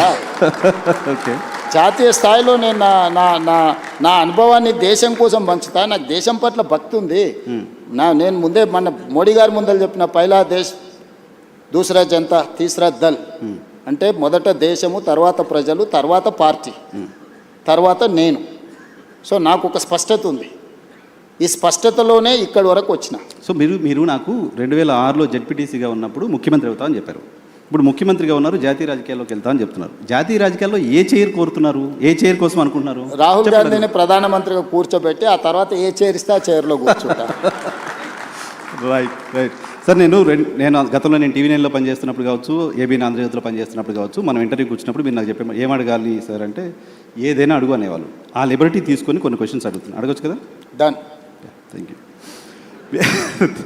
తెలంగాణకు సంబంధించి, హైదరాబాద్కు సంబంధించి సినిమా ఇండస్ట్రీ ఎందుకు రేవంత్ రెడ్డి పట్ల నెగిటివ్గా ఉందా, లేకపోతే రేవంత్ రెడ్డి సినిమా ఇండస్ట్రీ పట్ల నెగిటివ్గా ఉన్నారా అలాంటి ఒక ఇంప్రెషన్ బయట సొసైటీలో ఉంది. రీజన్ ఏంటో తెలియదు, మీరు చెప్పాలి. దాంతోపాటు తెలుగు సినిమా ఇండస్ట్రీ ఏమో అంటిముట్టినట్టుగా ఉంటుంది. బాలీవుడ్ మొత్తం ఇంటికి వస్తుంది. అమితాబ్ బచ్చన్ వస్తున్నారు, ఆయన ఇంకా సల్మాన్ ఖాన్ వస్తున్నారు, అజయ్ దేవ్గన్ వస్తున్నారు, బాలీవుడ్ అంతా వస్తుంది. తెలుగు సినిమా ఇండస్ట్రీతో ఎందుకు డిటాచ్మెంట్ ఉంది మీకు? నాకు డిటాచ్మెంట్ ఏం లేదు, నాకు ఎక్కువ వివరాలు తెలుసు కాబట్టి కొంతమంది నా దగ్గరకు వచ్చి వేరే చెప్పలేరు. ఎందుకంటే నాకు అందరి గురించి చాలా విషయాలు తెలుసు కదా. నేను కొత్తగా చూస్తలేను పరిశ్రమ. కొంతమంది అమెరికా నుంచి వచ్చిన వాళ్ళకు సెలబ్రిటీస్ అంటే సోషల్ క్లైంబింగ్ అంటారు దీన్ని ఇంగ్లీష్లో. ఓకే. సడన్గా మనకు డబ్బులు వచ్చినా, సడన్గా హోదా వచ్చినా, అప్పటి వరకు మనలో అణిచివేసుకున్న విపరీతమైన కోరికలు కొన్ని ఉంటాయి. దాంతో ఏమైందంటే ఒక్కసారిగా అవి నిద్రలేస్తారే నాకు సెలబ్రిటీ పరిచయం ఉండాలా, ఆ సెలబ్రిటీ నేను కలవాలా, లేకపోతే నన్ను ఆయన కలవాలా అని సోషల్ క్లైంబింగ్ అంటారు దాన్ని. అంటే అట్లా బయట ప్రపంచంలో ఉండే వాళ్ళతో కొంత కలవాలని కోరికలు ఉంటాయి. నేను 30 ఏళ్ళ క్రితం అందరూ ఇప్పుడు స్టార్స్ అని చెప్పేట వాళ్ళందరూ కిడ్స్ ఉన్నప్పుడు నాకు తెలుసు. ఓకే. నేను పేర్లు చెప్పను కానీ వాళ్ళు స్కూల్కి వెళ్ళి, లేకపోతే జూనియర్ కాలేజ్కి వెళ్ళి, లేకపోతే వాళ్ళ కాలేజ్ నుంచి బయటకు వచ్చి సింగిల్ బియర్ తాగాలనుకున్నప్పుడు కూడా నా దగ్గరకు వచ్చేటోళ్ళు. అన్న నువ్వు సంతకం పెడితే నేను బియర్ తాగుతా అని. సింగిల్ బీర్ తాగడానికి మీరు వచ్చారు, మీ దగ్గరికి వచ్చారు. ముఖ్యమంత్రి అయిన తర్వాత మీ దగ్గర రావడానికి భయపడతారు. అదే చెప్తున్నా, అన్ని చూసిన తర్వాత నాకు వచ్చి కొత్తగా చెప్పలేరు కదా నర్సింగ్. ఓకే. సో అందుకోసమని నేను ఏ పరిశ్రమతోనైనా ధూల్పేట్ల గుడంబ అమ్ముకునే వాళ్ళతోని నేను అంతే రిలేషన్ మెయింటైన్ చేస్తా. Top of the top star వచ్చినా కూడా నేను అట్లనే ఉంటా. Wipro, Microsoft or any other company CEO వచ్చినా నేను అంతనే ఉంటా. అమెరికన్ అంబాసిడర్ వచ్చినా కూడా నేను అదే విధంగా ఉంటాను. నువ్వు నా బిహేవియర్ చూడు, నువ్వు యావరేజ్ లీడర్తోనున్నా, ప్రధానమంత్రితోనున్నా నేను వంగి నమస్కారాలు పెట్టుడు, అతి వినయాలు చేసుడు, లేకపోతే టూ మచ్ ఏదో ఇంప్రెస్ చేసేసి ఏదో నటించేద్దామని నా బ్లడ్లోనే లేదు. నేను ఉన్నది ఉన్నట్టు ఉంటా, వచ్చేది వస్తుంది, పోయేది పోతుంది. ఇట్లుంటేనే ముఖ్యమంత్రి అయినా. ఇంకా కొత్తగా ఏంది నేను చేసేది? ఏం పని ఉంది? ఇప్పుడు ప్రతి ఒక్కరికి లైఫ్లో సక్సెస్కి ఒక ఫార్ములా ఉంటుంది. నువ్వు యాజ్ జర్నలిస్ట్ నువ్వు సక్సెస్ అయినావు అంటే నీకు ఒక ఫార్ములా ఉంటుంది, లేకపోతే ఒక వర్కింగ్ స్టైల్ ఉంటుంది. ఇంకొక లీడర్కి ఇంకొక లాగా ఉంటుంది, ఇంకొక సెలబ్రిటీకి ఇంకొక లాగా ఉంటుంది. నాకు నా లైఫ్ ఇట్లనే గౌరవాన్ని తెచ్చిపెట్టింది, హోదాని తెచ్చిపెట్టింది, ఈరోజు గుర్తింపు వచ్చింది. సో నా లైఫ్ అనేది ఇట్లనే ఉంటుంది నర్సింగ్. ఇందులో నేను అనేది టాలీవుడ్, బాలీవుడ్ కాదు, హాలీవుడ్ కూడా హైదరాబాద్లో షూటింగ్ జరగాలి, ఇండస్ట్రీని ఆ విధంగా తీసుకెళ్లాలని ప్రయత్నం చేస్తున్నా. అందుకే ఈరోజు నెట్ఫ్లిక్స్ కానీ వీటన్నిటిని కూడా మనం ఇక్కడికి తీసుకొచ్చినాం. సో నేను ఇండస్ట్రీకి ఒక హబ్ లాగా క్రియేట్ చేయదలుచుకున్నా. ప్రపంచంలో ఉండే సినిమా ఇండస్ట్రీ హైదరాబాద్లో ఉండాలనేది నా కోరిక. ఓకే. నేను అందుకే ఆ విధమైన ప్రణాళికలు వేస్తున్నా. సో నేను ఇండివిజువల్స్ని టూ మచ్గా ప్లీజింగ్ చేసే పనిలో నేను ఉండను. ఓకే. నేను నా పని 18 గంటలు నేను పనిచేయాలి. నా పనిలో ఈరోజు ఎవరు అవసరం, ఎవరిని కలవాలి, ఎవరి వల్ల రాష్ట్రానికి ప్రయోజనం ఉంటే నేను వాళ్ళ కోసం టైం స్పెండ్ చేస్తా. ఓకే, మీరు ముఖ్యమంత్రి కావడం కోసం బయట కాంగ్రెస్ పార్టీ మెస్సీని కూడా తెచ్చిన మీకు తెలుసు కదా, మెస్సీని పిల్లలకు ఒక స్ఫూర్తి అయిన మెస్సీని తెస్తే కూడా తప్పు పట్టిరా. ఏం చేయాలి? నేను మైదానంలో మెస్సీని తెచ్చిన కానీ పబ్లో పోయి డ్రగ్స్ కోసం ప్రమోట్ చేయలే కదా. పబ్ కల్చర్ వాళ్ళు అనుకుంటున్నారు, స్టేడియం కల్చర్, స్పోర్ట్స్ కల్చర్ నేను అనుకుంటున్నా. ఈ కల్చరల్ డిఫరెన్సెస్ ఉన్నాయి మాకు. Okay, so farm house culture వాళ్ళు అనుకుంటున్నారు, అగ్రికల్చర్ కల్చర్ అని నేను అనుకుంటున్నా. ఇది ఈ కల్చరల్ డిఫరెన్సెస్ ఉన్నాయి. What should I do? Okay okay, మీరు ముఖ్యమంత్రి కావడం కోసం చాలామంది కాంగ్రెస్ పార్టీ కార్యకర్తల కష్టం, మీ కష్టం, మీరు చాలా ఫేస్ చేశారు అంత. ఓకే, వీటన్నిటితో పాటు మీకోసం కష్టపడ్డ మీ సతీమణి గారు ఉన్నారు, అటు కూడా చాలా కష్టపడ్డారు కదా. లాస్ట్ 4-5 ఇయర్స్ అయితే చాలా కష్టపడ్డారు తెలుసు మాకు. సో మహిళా రిజర్వేషన్ బిల్లుని కాంగ్రెస్ పార్టీ పార్లమెంట్లో వ్యతిరేకంగా ఓటేసిన సందర్భంగా భారతీయ జనతా పార్టీ మోడీ గారు చెప్పారు, కాంగ్రెస్ నాయకుల్ని ఇంట్లో మీ భార్యలు అడగండి ఎందుకు వ్యతిరేకంగా ఓటేసావని. అడిగారా మీ సతీమణి ఏమన్నా? ఇప్పుడు మోడీ గారైనా భారతీయ జనతా పార్టీలో అయినా మహిళా రిజర్వేషన్ ముసుగు తొడుక్కొని దక్షిణ భారతదేశాన్ని హత్య చేయాలనే ప్రయత్నం చేశారు. ఆ హత్యాయత్నాన్ని నేను అడ్డుకున్నా. మహిళా రిజర్వేషన్ కానీ నియోజకవర్గాల పునర్విభజనకు ఎలాంటి సంబంధం లేదు. పార్లమెంట్ పెట్టిన బిల్లు సీట్ల పెంపకం అనేదే బిగ్గెస్ట్ సమస్య. సీట్ల పెంపకానికి వాళ్ళు ఎన్నుకున్న విధానాన్ని మాత్రమే మేము వ్యతిరేకించినాం. మహిళా రిజర్వేషన్ 2023లోనే పార్లమెంట్లో బిల్లు వచ్చింది. 100% రాజకీయ పార్టీలు అన్నీ మద్దతు ఇచ్చినాయి, అమలు చేయమను. ఇప్పుడున్న 543లో 33%, 181 పార్లమెంటు సీట్లు, 2011 జనాభా తీసుకొని ఇవాళ రేపు టెక్నాలజీ వచ్చింది. ఈ డేటా ఏఐకి అప్పచెప్పేస్తే 3 గంటలలో 181 సీట్లు ఏవేవి మహిళలకు రిజర్వేషన్లు అవుతావో ఇస్తుంది. ఒకవేళ టెక్నాలజీ మీద మీకు నమ్మకం లేకపోతే ఒక కమిషన్ అపాయింట్ చేస్తే 3 నెలల్లో టోటల్గా చేసేసి 181 మహిళలకు ఇవ్వచ్చు. ఆ ప్రయత్నం చేయడం లేదు. నియోజకవర్గాల పునర్విభజన 2008లో చేసిండ్రు, 2 సంవత్సరాలు పట్టింది అదంతా చేయడానికి. ఉన్న నియోజకవర్గాలు సేమ్ నెంబర్, తెలంగాణలో 17 ఉన్నాయి, ఆంధ్రప్రదేశ్లో 25 ఉన్నాయి. ఇదే 17 నియోజకవర్గాలను పార్లమెంటు పునర్విభజన చేయొచ్చు. ఆంధ్రప్రదేశ్ ఇట్లా దేశమంతా 543 నియోజకవర్గాలను పునర్విభజన చేయొచ్చు. ఆయా రాష్ట్రాలలో ఉన్న జనాభాను రెగ్యులేట్ చేయొచ్చు ఆ పార్లమెంట్ల ప్రకారం. ఈ 2 చేయకుండా సీట్ల పెంపు అనేదాన్ని ఉన్నదాన్ని 50% పెంచుతా అనేది మోడీ గారి ఆలోచన. అందరికీ సమానంగా 50 పెంచుతున్నా అని అంటుండే. నేను ఒకే ఒక ప్రశ్న అడుగుతాను, మీరు బ్రదర్స్ ఇద్దరా ముగ్గురా? ముగ్గురు కదా. మీ నాన్న ఎప్పుడో కొంత ఆస్తి ఇచ్చిండు, ముగ్గురికి సమానంగానే ఇచ్చిండు. ఒక 10 సంవత్సరాల జర్నీ అయిపోయింది. నీ దగ్గర 10 లక్షలు ఉంది ఇప్పుడు ఆస్తి, ఇంకొక బ్రదర్ దగ్గర 1 కోటి ఉంది, ఇంకో బ్రదర్ దగ్గర 10 కోట్లు ఉంది. మీ నాన్న మళ్ళీ వచ్చి ఆయన కూడా మళ్ళీ కష్టపడి సంపాదించి ఎగ్జాక్ట్గా 100% మీ ముగ్గురికి మీ ఆస్తి ఎంత ఉందో 100% ఇస్తా అని అంటే నర్సింగ్, అప్పుడు నువ్వేమంటావు? నీకు 10 లక్షలకు 10 లక్షలు వస్తుంది, మీ పెద్దన్నకు 10 కోట్లకు 10 కోట్లు వస్తుంది, మీ మధ్య అన్నకు 1 కోటికి 1 కోటి వస్తుంది. అప్పుడు నీకు నీ పెద్దన్నకు ఎంత తేడా ఉంది? పర్సంటేజ్ మీ నాన్న చెప్పింది ముగ్గురికి సమానంగా ఇస్తున్నా, 100% ఇస్తున్నా అని చెప్తుండు. పర్సంటేజ్ చూస్తే రాజ్ ఠాకూర్ అయినా ఇంకోరైనా జడ్జి ఎవరైనా సామరామన్న కరెక్టే కదా. నర్సింగ్ 100% వచ్చింది, వాళ్ళు ఇంకో అన్నకు 100% వచ్చింది, వాళ్ళ పెద్ద అన్నకు 100% వచ్చింది. Percentage is not a solution for this problem. కానీ జనాభా లెక్కల ప్రకారం చేస్తే ఇంకా నష్టపోతుంది. జనాభా లెక్కలు చేయమని ఎవడన్నాడు? ఎవడడిగండి? నేను జనాభా లెక్కలు చేయొద్దని 76లో ఇందిరాగాంధీ నిషేధం విధించింది, 2001లో జనాభాను ప్రాతిపదిక తీసుకోవద్దని అటల్ బిహారీ వాజ్పేయి నిషేధం విధించిండు. ఇందిరాగాంధీ 1976లో గుర్తించింది జనాభా ప్రాతిపదికం చేస్తే దక్షిణ భారతదేశానికి నష్టం జరుగుద్ది అని. 1976 నియోజకవర్గ పునర్విభజన చేసినప్పుడే 1970 నుంచి 76 వరకు కుటుంబ నియంత్రణ చేయడం వల్ల దక్షిణాది రాష్ట్రాలలో అమలు చేసిన కేంద్ర ప్రభుత్వం ఇచ్చిన ఆదేశాలను జనాభా తగ్గింది. ఇది ఒకవేళ ప్రాతిపదిక అయితే దక్షిణాది రాష్ట్రాలకు నష్టం జరుగుద్దని 25 సంవత్సరాలు నిషేధం విధించింది శ్రీమతి ఇందిరాగాంధీ గారు. 2001లో అటల్ బిహారీ వాజ్పేయి గారు ప్రధానమంత్రిగా ఉన్నప్పుడు విజ్డమ్ వాడి ఆయన ఇంకొక 25 సంవత్సరాలు నిషేధం విధించిండు. 76 నుంచి 2026 వరకు 50 సంవత్సరాలు జనాభా ప్రాతిపదికన కాదు, ఆయా రాష్ట్రాలలో ఉన్న సీట్లను ఆ రాష్ట్రాల మధ్యలోనే పంచాలి, బయటికి తీసుకోవద్దని నియంత్రించరు. ఈరోజు నరేంద్ర మోడీని అదే అడుగుతున్నాం. ఇందిరాగాంధీ గారిని వాజ్పేయి గారిని ఆదర్శంగా తీసుకొని ఇంకొక 25 సంవత్సరాలు ఇదే నెంబర్ను ఈ రాష్ట్రాలలో ఉన్న దాంట్లో పెంచు. లేదు అని అంటే నేను అక్కడే చెప్పినా ఇక్కడే చెప్తున్నా. ఈరోజు కేరళలో 20 ఉన్నాయి, ఉత్తరప్రదేశ్లో 80 ఉన్నాయి. కేరళ ఉత్తరప్రదేశ్ మధ్యలో గ్యాప్ 60 ఈరోజు సీట్లు, అంతేనా? 20కి 80కి గ్యాప్ 60 కదా. 50% పెంచితే మోడీ గారు చెప్పినట్టు కేరళలో 30 అవుతాయి, ఉత్తరప్రదేశ్లో 120 అవుతాయి. 30కి 120కి గ్యాప్ 90. పర్సంటేజ్ ఏమో 50% పెంచినట్టుగా అనిపిస్తుంది నీకు. ఈరోజు కేరళలో 20 కాస్త 30 అవుతున్నాయి, 80 కాస్త 120 అవుతున్నాయి. అప్పుడు 60 ఉండాల్సిన గ్యాప్ 90కి వస్తుంది. ఈ విధంగా 850 సీట్లు చేస్తే దక్షిణాది రాష్ట్రాలు 200 లోపలికి పరిమితం అవుతాయి, ఉత్తరాది రాష్ట్రాలు 650 అవుతాయి. మ్యాజిక్ నెంబర్ 425 అనుకుంటే ఉత్తరాది రాష్ట్రాలతోనే ప్రభుత్వం ఏర్పడుతుంది.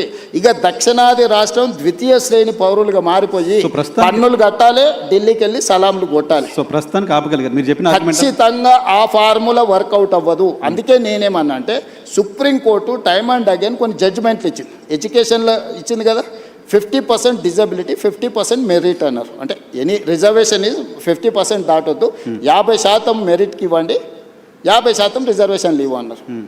ఉద్యోగాలలో సేమ్ చెప్పారు, విద్యలో సేమ్ చెప్పారు. లోకల్ బాడీస్లో మేము బీసీలకు 42%, మొత్తం 69% పెంచుతామంటే సుప్రీంకోర్టు కొట్టేసి మీరు ఏ రిజర్వేషన్లు ఇచ్చినా 50% ఇవ్వండి, మిగతా 50% ఓపెన్ కేటగిరీ పెట్టమన్నారు. నేను అందుకే నరేంద్ర మోడీ గారికి ఒక సింపుల్ ఫార్ములా చెప్పిన, పర్ఫార్మింగ్ స్టేట్స్కి 50% ఇవ్వు, పాపులేషన్ బేసిస్ మీద నువ్వు ఏదైతే అంటున్నావు 50% తీసుకో. సో మేము పర్ఫామ్ చేసినాము, మేము కుటుంబ నియంత్రణ పాటించినాము, మేము ఆర్థికంగా ఈ దేశానికి ఈ ఉన్న దక్షిణాది రాష్ట్రాల్లో 40% దేశ ఎకానమీలో మనం కాంట్రిబ్యూట్ చేస్తున్నాం. మేము పర్ఫామ్ చేయడం ఎందుకు? మేము కూడా ఉత్తరప్రదేశ్ లాగానో, బీహార్ లాగానో, బెంగాల్ లాగానో పిల్లలను సంతతిని పెంచుకుంటూ వెళ్ళిపోతే ప్రభుత్వము ఇప్పుడు డెవల్యూషన్ కూడా అదే ప్రాతిపదికన ఇస్తుంది. ఇవాళ మనం ₹1 పన్ను కడితే మనకు 42 పైసలు వస్తుంది. బీహార్ ₹1 కడితే పన్ను ₹6.50 పోతుంది. ఉత్తరప్రదేశ్కు ₹3.50 పోతుంది. మధ్యప్రదేశ్కు ₹2.50 పోతుంది. నేను అడుగుతున్న ఈ దేశంలో కష్టపడి సంపాదించి పన్నులు కట్టేటోనేమో నువ్వు శిక్షిస్తావు, దుబారుగా తిరిగేటోడు, గాలికి తిరిగేటోడు, ఏ పని చేయనోడు, ఎందుకు కొరగానోనికి నువ్వు అడ్డగోలుగా డబ్బులు ఇచ్చుకుంటూ పోతున్నావు. ఎన్ని రోజులు భరించాలి? ఆంధ్ర తెలంగాణ పంచాయతీ ఆగిపోయింది కాబట్టి పొలిటికల్ సప్రెషన్ ఇది చివరికి రాజకీయ వివక్షగా మారుతుంది.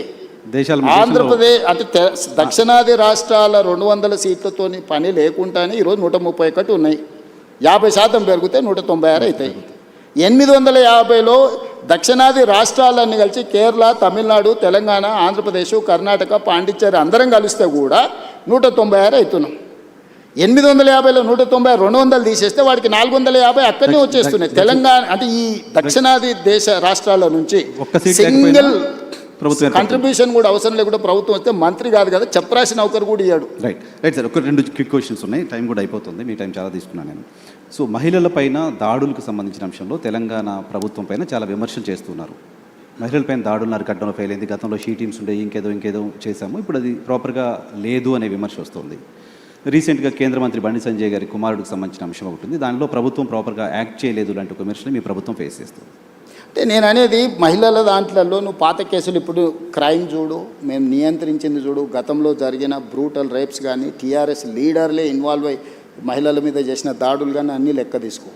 ఎస్, నువ్వు అన్నది బండి సంజయ్ గారి వివాదం జరుగుతుంది.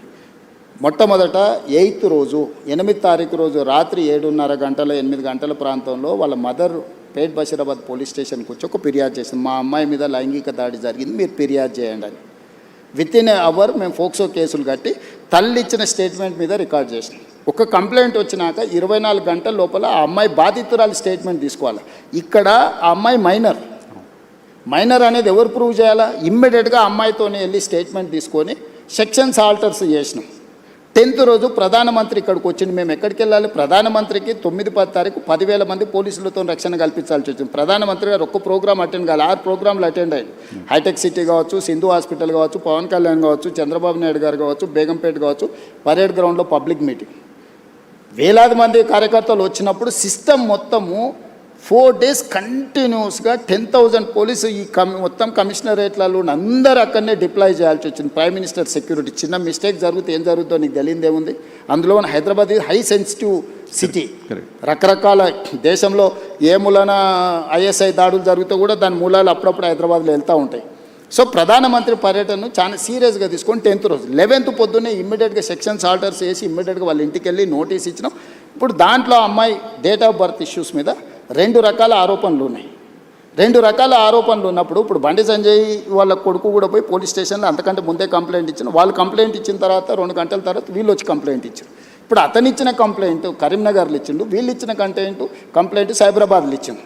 కంప్లైంట్స్ను బేరీజ్ వేసుకోవడమే కాకుండా ఇప్పుడు అందులో ఉన్న ఆరోపణలని ఆ అమ్మాయి స్టేట్మెంట్ తీసుకోకుండా ఫోక్సో కేసులో పర్టికులర్గా మైనర్ గర్ల్ విషయంలో అమ్మాయి స్టేట్మెంట్ తీసుకోకుండా ముందుకు వెళ్ళడానికి లేదు. ఇమ్మీడియట్గా అమ్మాయి స్టేట్మెంట్ తీసుకొని సెక్షన్స్ ఆల్టర్ చేసి ఇమ్మీడియట్గా నోటీస్ ఇస్తే అతను అబ్స్కాండ్లో ఉన్నాడు. సో ఈరోజు మేము చేస్తున్న దాంట్లో చట్టబద్ధంగా ఒకవేళ అడావిడికి వెళ్ళి మేము ఇంటి మీద పడి 1000 మంది పోలీసులను పంపిస్తే మీరేమంటారు? రాజకీయ వివక్ష.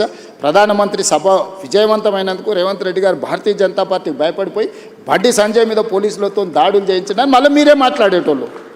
సో ఇప్పుడు ఎవరికి మా ప్రభుత్వంలో నేను మీకు చెప్తున్నా, అది సినిమా స్టార్లు అయినా సరే, ప్రజాప్రతినిధులైనా సరే, వాళ్ళ పిల్లలైనా సరే, ఎవ్వరికి మినహాయింపు లేదు. మీరు నన్ను చూసిండ్రు సినిమా తారల విషయంలో ఎట్లా వ్యవహరించినా, ప్రజాప్రతినిధులు డ్రగ్స్లలో దొరికితే ఏ రాష్ట్రంలోనైనా ఏ పార్టీలైనా నేను ఏ విధంగా తీసుకొచ్చినా ఇందులో కూడా ఎలాంటిది లేదు. ఇది మైనర్ గర్ల్ ఇష్యూ. మేము గట్టిగా చెప్పడానికి లేదు, ఎట్లా పడితే అట్లా వ్యవహరించడానికి లేదు. ఆ బాధిత కుటుంబానికి రాష్ట్ర ముఖ్యమంత్రిగా నేను న్యాయం చేస్తానని ఒక హామీ ఈ వేదిక నుంచి ఇవ్వగలుగుతారా సార్? నేను అనేది ఎవరైతే నేరస్తులు ఉందో 100% శిక్షించే బాధ్యత నాది. హోంశాఖనే కాదు, నేను ముఖ్యమంత్రిని. నేను పక్కడ్బందీగా ప్రణాళిక చేస్తున్నా. నేను ఒకవేళ సహాయం చేయాలనుకుంటే ఫోక్సో కేసే పెట్టాను కదా నర్సింగ్. ఫోక్సో కేసు పెట్టి నాకు కంప్లైంట్ వచ్చిన గంటలో ఫోక్సో కేసు పెట్టినా అంటే what is my commitment? POCSO case ఎందుకు పెడతాం? ఏదో అమ్మాయి వచ్చింది, మదర్ వచ్చింది, మదర్ కంప్లైంట్తోని ఫోక్సో కేసులు పెట్టడం సీరియస్ సెక్షన్స్ పెట్టలేము. బాధితురాలి యొక్క స్టేట్మెంట్ తీసుకున్న తర్వాతనే మనం చేయాలి. ఈ చట్టంలో ఉన్న నిబంధన. సో ఇప్పుడు కొన్నిసార్లు మైనర్ పిల్లలు ప్రేమించుకుంటారు. వాళ్ళ ప్రేమ విషయం తల్లిదండ్రులకు నచ్చకపోతే తల్లిదండ్రులు కొన్నిసార్లు కోపానికి వస్తారు, కొన్నిసార్లు డిఫరెంట్గా వాటి మీద ఒత్తిడి తీసుకొస్తుంటారు. ప్రభుత్వం అనేది అసర్టైన్ చేసుకోవాలి కదా. దట్టు ఒక ప్రధానమంత్రి వచ్చే ముందల వచ్చిన 2 ఫిర్యాదులు, అక్కడనేమో హానీ ట్రాప్ అని బండి సంజయ్ కుటుంబం కేసు పెట్టింది, ఇక్కడేమో మైనర్ అమ్మాయి మీద లైంగిక దాడి జరిగిందని వీళ్ళు కేసు పెట్టారు. రెండింటిని పరిశీలించడానికి పోలీసులకు కనీసం 24 గంటలను పడితే వాళ్ళు ఇచ్చింది రాత్రిపూట. ఒక ఆయన 8 తారీఖు 5 గంటలకు ఇస్తే ఇంకొకరు 8 తారీఖు 9 గంటలకు ఇచ్చారు. 9 తారీఖు నాడు ఎంబడే మేము రంగంలో దిగి పోలీసులు మొత్తం తీసుకొని మొత్తం స్టేట్మెంట్స్ రికార్డ్ చేసి సెక్షన్స్ ఆల్టర్ చేసిన 9 తారీఖు. 10 తారీఖు నాడు ప్రధానమంత్రి మొత్తం నేను పర్యటనలో ఉన్న మొత్తం వ్యవస్థ ఉంది. 11 పొద్దున్నే నేను సమీక్ష చేసి ఒక ఉమెన్ ఐపీఎస్ ఆఫీసర్ని అపాయింట్ చేసి కంప్లీట్గా డీటెయిల్ చేసి సెక్షన్స్ ఆల్టర్ చేసి బండి సంజయ్ ఇంటికే కాదు, బండి సంజయ్ బావమరిది ఇంటికి ఢిల్లీలో కూడా అందరినీ 5 పోలీస్ టీంలను ఈరోజు పంపించినాం. ఓకే, ఎక్కడన్నా ప్రభుత్వం కేసుని ఏమైనా డైల్యూట్ చేసిందా? ఇప్పుడు కొడుకు నేరం చేస్తే తండ్రిని అరెస్ట్ చేస్తారా? నువ్వు చెప్పు. ఇట్లాంటి కేసులలో ఇప్పుడు కొడుకు ఏదైనా తప్పు చేసిండు అంటే బండి సంజయ్ని అరెస్ట్ చేయాలా? ఏం కోరుకుంటుండ్రు? ఇప్పుడు బండి సంజయ్కి బీఆర్ఎస్ వాళ్ళకు పొసగలేదా, పొసిగిందా, ఎక్కడైనా తేడా వచ్చిందా, ఇవన్నీ నేను చెప్పలేను. కానీ RS Praveen Kumar garu volunteer retirement తీసుకున్న ఆఫీసర్, ఆయనే ఇన్వెస్టిగేటింగ్ ఆఫీసర్ అనుకుంటే ఆయన ఐపీఎస్ కాదు, ఇప్పుడు is no more IPS officer. ఆయన రిటైర్ అయిపోయింది. ఓ గడీలకు వ్యతిరేకంగా కొట్లాడుతున్నాడు, ఇప్పుడు ఆ గడీల దగ్గరనే గులాంగిరి చేస్తున్నాడు. పోలీసులు బెదిరిస్తున్నారు బాధిత కుటుంబాన్ని. ఎవరికి అవసరం ఉందా? పోలీసు బెదిరిస్తే కేసు ఎందుకు కడతాము? ఇప్పుడు ఇది మినిమం లాజిక్. కంప్లైంట్ వచ్చినప్పుడే పోక్సో కేసు కట్టిన ప్రభుత్వం బెదిరించినట్ట, లేకపోతే బాధితురాలు పక్షాన నిలబడ్డట? ఇమ్మీడియట్గా అమ్మాయి స్టేట్మెంట్ను తీసుకొని ఆ స్టేట్మెంట్ ప్రకారం సెక్షన్స్ ఆల్టర్ చేస్తే మేము బాధితురాలు పక్షాన్ని ఉన్నట్ట, లేకపోతే అవతల పక్షాన్ని ఉన్నట్ట? ఇప్పుడు వీళ్ళ ప్రాబ్లము కేటీఆర్ గారికి, ప్రవీణ్ కుమార్ గారికి, బండి సంజయ్కి పంచాయతీ ఉండొచ్చు. ఆ పంచాయతీ రాజకీయాలలో వాళ్ళు ఏమన్నా తెలుసుకొని ఎవరినెవరైనా తిట్టుకొని ఎవరినెవరైనా కొట్టుకొని, ఇప్పుడు ఆయన ఎవరో వాళ్ళ ఎమ్మెల్యే తిట్టిండు, వాళ్ళు వచ్చి వీళ్ళని తన్నిండ్రు. ఆయన ఏమంటుండు, వాడు తిడితే నేను దాంతో నాకు గెలిచిన చదువు ఇదే అని ఆయన అంటుండు. నేనేమంటున్నా, ఎవరు ఫిర్యాదు చేసినా కూడా దానికి క్షుణ్ణంగా పరిశీలించి కేసులు కచ్చి చట్ట ప్రకారం శిక్షిస్తా అంటున్నా. ఇన్ని రోజులు బీఆర్ఎస్ వాళ్ళు ఏమన్నారు, మన బీజేపీ వాళ్ళు ఏమన్నారు, రేవంత్ రెడ్డి కేటీఆర్ను కేసీఆర్ను జైల్లో పెడతలేడు, వీళ్ళిద్దరు కుమ్ముక్కైనరు అన్నారు. ఇప్పుడు బీఆర్ఎస్ వాళ్ళు ఏమంటున్నారు, రేవంత్ రెడ్డి బీజేపీ వాళ్ళు కుమ్ముక్కైనరు, బండి సంజయ్ని జైల్లో పెడతలేడు. ఇప్పుడు కేటీఆర్కి సంబంధించిన కేసులు ఉంటే పద్ధతి ప్రకారం విచారణ ఛార్జ్షీట్లు ఫ్లైన్ చేసినాం. ఏసీబీ ఇప్పుడు నోటీస్ ఇచ్చింది కదా. నేను ఎవరి పట్ల బీఆర్ఎస్ అయినా, బీజేపీ అయినా, ఎంఐఎం అయినా, ఇంకో రాజకీయ పార్టీ ఏదైనా, నా పార్టీలో ఉన్న వాళ్ళనైనా చట్ట ప్రకారం విచారణ చేసి, ఇది పిల్లల భవిష్యత్తుకు సంబంధించింది. వైఎన్ఆర్ నేను క్లియర్గా చెప్తాను, ఇది పిల్లలకు భవిష్యత్తుకు సంబంధించింది. ఏ చిన్న మిస్టేక్ విచారణలో ప్రభుత్వం చేసినా ఆ పిల్లల జీవితాలు పూర్తిగా దెబ్బతింటాయి. అది అమ్మాయి కావచ్చు, అబ్బాయి కావచ్చు. ఇప్పుడు ఆ అమ్మాయికి సంబంధించి 2 డేట్ ఆఫ్ బర్త్లు, 2 సర్టిఫికెట్లు ఉన్నాయని వాళ్ళకు ఫిర్యాదు చేశారు. నేను అసర్టైన్ చేసుకోవాలి కదా. ఇప్పుడు ఆ స్కూల్కి వెళ్ళాలన్నా, 10th క్లాస్ సర్టిఫికేట్ తీసుకోవాలన్నా, ఆ అమ్మాయి ఏ హాస్పిటల్లో జన్మించిందో హాస్పిటల్ నుంచి బర్త్ సర్టిఫికేట్ తీసుకోవాలన్నా, ఆ అమ్మాయికి సంబంధించిన ఆధార్ కార్డు తీసుకోవాలన్నా, ఈ 3 రకాల సర్టిఫికెట్లు సేకరించాలంటే పోలీసుల కనీసం 24 గంటలు పట్టదా? ఆ అమ్మాయి చదువుకున్న స్కూల్ ఎక్కడుందో ఫస్ట్ మేము కనుక్కోవాలన్నా, ఆ అమ్మాయి ఆధార్ కార్డు ఎక్కడుందో తీసుకోవాలన్నా, ఆ అమ్మాయి ఏ హాస్పిటల్లో జన్మించిందో వివరాలు సేకరించాలన్నా, ఇవన్నీ తీసుకోకుండా నేను ఎట్లా ఒకవేళ కేసు కట్టింది అనుకో, రేపు ఒకవేళ ఇప్పుడు వాళ్ళు చెప్తున్నాడు వాళ్ళ దగ్గర ఏదైనా ఆధారం ఉందనుకో, అమ్మాయి మేజర్ అని, నువ్వేమంటావు? బండి సంజయ్ మీద పడక వాళ్ళ పిల్లగాని మీద రేవంత్ రెడ్డి రాజకీయంగా ఎదుర్కోలేక పిల్లగాన్ని అడ్డం పెట్టుకొని రాజకీయాలు చేస్తుండు. ఇప్పుడు ఒక రోజు లేట్ కావచ్చు ఆధారాలు సేకరించడం, శిక్ష నుంచి ఎవరు తప్పించుకోలేరు. ఆలస్యం కూడా వివరాలు సేకరించడానికి ఇది ఆలస్యం అని కూడా నేను అనట్లేదు. మేము ఇమ్మీడియట్గా నోటీస్ ఇచ్చినాం, ఇంటికి గోడ కతికిచ్చినాం, పోలీస్ టీంలను పంపించినాం, ఢిల్లీకి పంపించినాం. మేము అన్ని రకాల ప్రయత్నాలు చేస్తాం. మేము హార్ష్గా బిహేవ్ చేయలేము. నేను హార్ష్గా నన్ను జైల్లో పెట్టిన కేసీఆర్ కుటుంబం పట్ల ఎప్పుడైనా హార్ష్గా వ్యవహరించినా? 28 నెలలు అయింది. నువ్వు ఎట్లా ఎక్స్పెక్ట్ చేస్తున్నావు? కేటీఆర్కు బండి సంజయ్ మీద కోపం ఉండొచ్చు, అదే పార్టీలో వాళ్ళకి ఎవరైనా మిత్రులు ఉండొచ్చు, బీజేపీలో. కవిత గారే ఏం చెప్పిండ్రు? బీజేపీలో విలీనం చేయడానికి హరీష్ కేటీఆర్ నా దగ్గర జైలు ప్రతిపాదన తెస్తే నేను తిట్టేలా కొట్టి నేను చెప్పిందా? అంటే విలీనం చేయాలన్నప్పుడు మరి బండి సంజయ్ ఏమైనా వ్యతిరేకించిండా వీళ్ళను? మీ పగ ఏంది బండి సంజయ్ మీద? మీరేమన్నా కొట్లాడుకోండా? నేను ప్రభుత్వాన్ని నడుపుతున్నా, నేను సత్రం నడుపుతలేను. నేను ప్రభుత్వం నడిపేటప్పుడు బాధ్యతాయుతంగా వ్యవహరిస్తాను. నేను బండి సంజయ్కు మినహాయింపు లేదు, ఎవ్వరికి మినహాయింపు లేదు. ఇది పిల్లలకు సంబంధించిన విషయము. దీన్ని జాగ్రత్తగా వ్యవహరిస్తున్నాం, మేము ఆచితూచి వ్యవహరిస్తున్నాము. ఏ ముద్దాయి కూడా తప్పించుకోడు. నేను బాధిత కుటుంబానికి అష్యూర్ చేస్తున్నా, 100% ఈ ప్రభుత్వం బాధితులకు అండగా నిలబడుతుంది. తప్పు చేసిన వాళ్ళను తప్పకుండా శిక్షిస్తుంది. ఇందులో మీకు ఒక విషయము, డిసెంబర్ 31, 2025 కంటే ముందు జరిగిన సంఘటనలే ఫిర్యాదులు ఉన్నాయి. జనవరి 1, 2026 నుంచి ఇక్కడి వరకు ఫిర్యాదుల సంఘటనలు లేవు. 4-5 నెలల క్రితం జరిగిన సంఘటనల మీద ఫిర్యాదు వచ్చినప్పుడు 4-5 నెలల కింద ఎక్కడెక్కడ సంఘటనలు జరిగిన వివరాలు సేకరించడం కొంత సమయం పట్టదా? ఇప్పుడు నిన్న జరిగిందో మొన్న జరిగిందో, నిన్న మేము ఎక్కడో వెళ్తే మా మీద ఇట్లా దాడి జరిగిందంటే ఆ విచారణ వేరు. డిసెంబర్ 31 నైట్ ఇక్కడ సంఘటన జరిగింది, October so and so date నాడు ఇక్కడ సంఘటన జరిగింది, ఆగస్టులో సో అండ్ సో డేట్ నాడు ఈ సంఘటన ఇట్లా కొన్ని వాళ్ళు కోట్ చేస్తున్నారు. 4 నెలల వెనక్కి వెళ్ళి జరిగిన సంఘటనలని సేకరించాలంటే మేము టెక్నాలజీని వాడాలి. టెలిఫోన్ టవర్స్, అమ్మాయి అబ్బాయి టవర్స్ ఒక దగ్గర ఉన్నాయా లేవా, సిగ్నల్స్, లేకపోతే ఎక్కడైతే వెళ్ళిందో అక్కడ ఏమైనా సీసీ కెమెరాలు ఉన్నాయా, అక్కడ ఏమైనా ఫుటేజ్ ఉందా? పోలీస్ విచారణ అంతా ఓకే. అరే మరి అంటే మీరు సింపుల్గా ఎందుకు అర్జెంటుగా తీసుకొచ్చేసి కోదండం ఎక్కించి కొడతలేరు, సంజయ్ కొడుకును ఊరేస్తలేరు? ఈ అంటే ఏమంటారు, ఇది ఇది ఎట్లా ఆన్సర్ చేయాలి? నేను దాని గురించి ఎక్కువ డిస్కషన్. ఒకటి జనరల్గా ఆన్సర్ చేయాల్సింది ఏంటంటే, భారత హోంశాఖ మంత్రి కొడుకు కేసు అయిన తర్వాత పారిపోవడం ఏంటి? అది చాలా తప్పు. అది బండి సంజయ్ గారు నైతిక బాధ్యత తీసుకొని కొడుకుని ఎంబడే విచారణకు పంపించాలి. నేను కూడా సూచన చేస్తున్న ప్రజాప్రతినిధిగా ధైర్యంగా ఎదుర్కోవాలి. పారిపోతే పరిష్కారం కాదు కదా. నేను బండి సంజయ్కి సూచన చేస్తున్నా. బండి సంజయ్ కూడా కష్టపడి కింది నుంచి కార్యకర్త నుంచి అక్కడికి వచ్చిండు. కొడుకు తప్పిదం వల్ల ఆయనకు తలవంపులు వచ్చినాయి. కానీ నిలబడి, తప్పైనా ఒప్పైనా నిలబడి జవాబు చెప్పాల్సిన బాధ్యత ప్రజాప్రతినిధిగా బండి సంజయ్ మీద ఉంది. దాని నుంచి, ఆ బాధ్యత నుంచి బండి సంజయ్ తప్పించుకోలేడు. నేను ఈ వేదిక మీద నుంచి బండి సంజయ్ గారికి సూచన చేస్తున్నా, తక్షణమే నీ కొడుకుని తీసుకొచ్చి పోలీస్ స్టేషన్లో నువ్వే అప్పచెప్పు. దానివల్ల నీ గౌరవం పెరుగుతుంది సమాజంలో. విచారణను ఎదుర్కోమనుండ్రి. తప్పో ఒప్పో విచారణ అధికారులు తెలుసా, నిజాయితీ కలిగిన అధికారులను వేసిన విచారణ ఎదుర్కొని నిలబడు. అంతే తప్ప పారిపోతే ఆదర్శంగా ఉండాలి. ఇప్పుడు మేము ఇవన్నీ ఇవన్నీ అసర్టైన్ చేసుకున్న తర్వాత కంప్లీట్గా అగ్రెసివ్గా పోలీస్ బిహేవ్ చేస్తారు. ఇప్పుడు ఇవన్నీ అసర్టైన్ చేసుకొని నోటీసులు ఇచ్చినాం, వాళ్ళకి సమయం ఇచ్చినాం. ఆ నోటీస్ సమయం లోపల వాళ్ళు స్పందిస్తారని ఆశయం. స్పందించకపోతే పోలీస్ రకంగా వ్యవహరిస్తుంది. దీంట్లో 2 రోజులు వాయిదా వేసుకోవడం వల్ల వాళ్ళకు వచ్చే లాభం ఏం లేదు. నిలబడి విచారణను ఎదుర్కొంటే వాళ్ళ గౌరవమైన పెరుగుతుంది రాజకీయంగా. Right sir. మీ టైం కూడా అయిపోయింది. జస్ట్ క్విక్గా 2 క్వశ్చన్స్ తీసుకొని క్లోజ్ చేస్తారు. క్వశ్చన్ ఏంటంటే, మోదీ గారు మొన్న హైదరాబాద్కి వచ్చినప్పుడు హంసే జుడ్జావ్ అన్నారు మిమ్మల్ని. దానికి మీరు డైరెక్ట్గా ఆన్సర్ చెప్పకుండా చిట్ చాట్లో ఏదో చెప్పి వదిలేశారు. ఇక్కడ ఆన్ రికార్డ్ కెమెరాలు ఏం చెప్పారు ఆయన? కలిసి నడవమంటే దాని అర్థం ఏంటి? మేము మీరు మీరు పొలిటీషియన్ మాత్రమే కదా, పొలిటికల్ అనలిస్ట్ కూడా కదా, మీకు ఎలా అనిపించింది? అధికారిక కార్యక్రమంలో ఒక రాష్ట్ర ప్రభుత్వం, కేంద్ర ప్రభుత్వం అధికారిక కార్యక్రమంలో ప్రధానమంత్రిగా వారు, ముఖ్యమంత్రిగా నేను అందులో పాల్గొన్నాను. మొదట నేను మాట్లాడినప్పుడు నేను వారికి రాష్ట్రంలో ఉన్న పరిస్థితులు, ప్రధానమంత్రి మన్మోహన్ సింగ్ గారు ఉన్నప్పుడు ఆయన గుజరాత్ ముఖ్యమంత్రి, వారి సహకారం వల్ల 10 సంవత్సరాలలో గుజరాత్ మోడల్ అని తయారు చేసి దేశానికి ఒక గొప్ప విధానాన్ని అందించినామని వాళ్ళు చెప్పుకుంటున్నారు. మరి మన్మోహన్ సింగ్ గారు అంత మెగ్నానిమిటీ చూపిస్తే నువ్వు గుజరాత్ మోడల్ తయారు చేయగలిగినావు కదా ముఖ్యమంత్రిగా.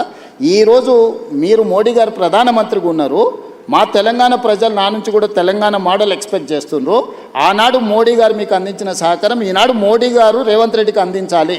దాంతో ఈ దేశ ఆర్థిక వ్యవస్థలో 10% మేము కాంట్రిబ్యూట్ చేస్తాం, నీ సహకారం మాకు కావాలని స్పష్టంగా నేను చెప్పిన. అప్పుడు ఆయన వికసిత్ భారత్ గురించి చెప్పి ముజే జోడ్జా నువ్వు ఏదైతే అంటే ఆ రోజుల్లో ఇచ్చినట్టు ఇస్తే నీకు సగమే వస్తాయన్నాడు. ఆ రోజున రూపాయి మారకం విలువ ఈ రోజు ఇప్పుడే టీవీలో చూసిన 97 రూపాయలు అయినట్టుంది డాలర్. ఆ రోజు ఎంత ఉంది? 45 రూపాయలు 50 రూపాయలు ఉంది.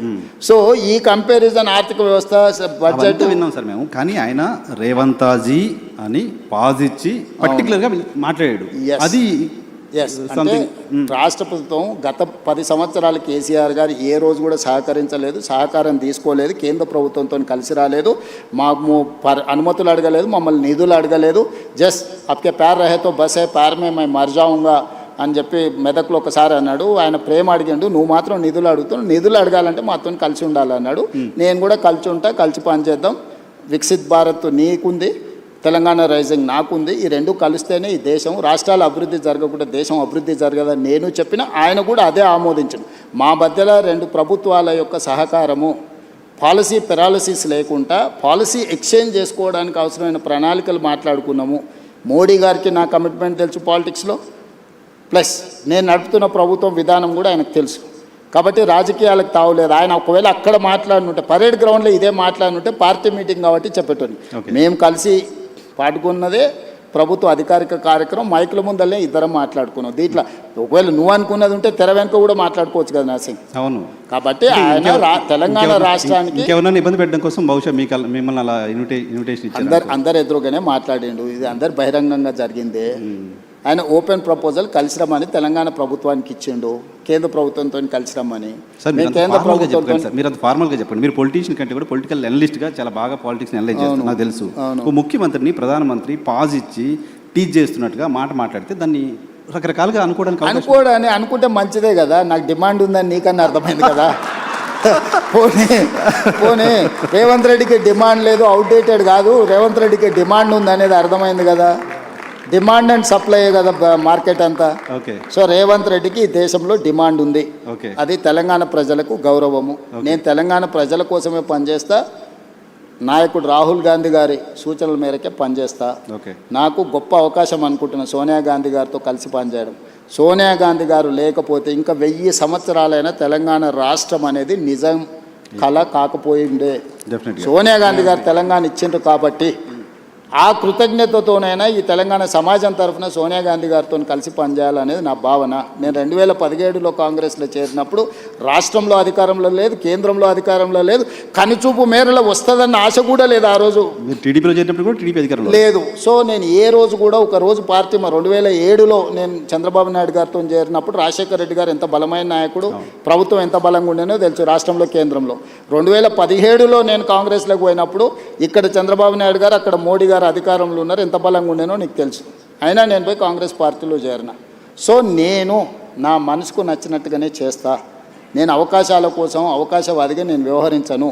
నేను పార్టీ మారిన ప్రజలు నన్ను ఎందుకు ఆమోదించను, కాంగ్రెస్ పార్టీ కార్యకర్తలు నన్ను ఎందుకు హక్కున చేర్చుకున్నారంటే నేను నిబద్ధతతోని చేరిన అనేది వాళ్ళు విశ్వసించారు. కాబట్టి ఎగ్జాక్ట్గా 3 ఏళ్లలో నేను పార్టీ ప్రెసిడెంట్ అయినా, 5 ఏళ్లలో ముఖ్యమంత్రిని అయినా, 2.5 సంవత్సరాలు ముఖ్యమంత్రిగా చిన్న వివాదం లేకుండా, చిన్న సమస్య లేకుండా ప్రభుత్వాన్ని నడపగలిగిన.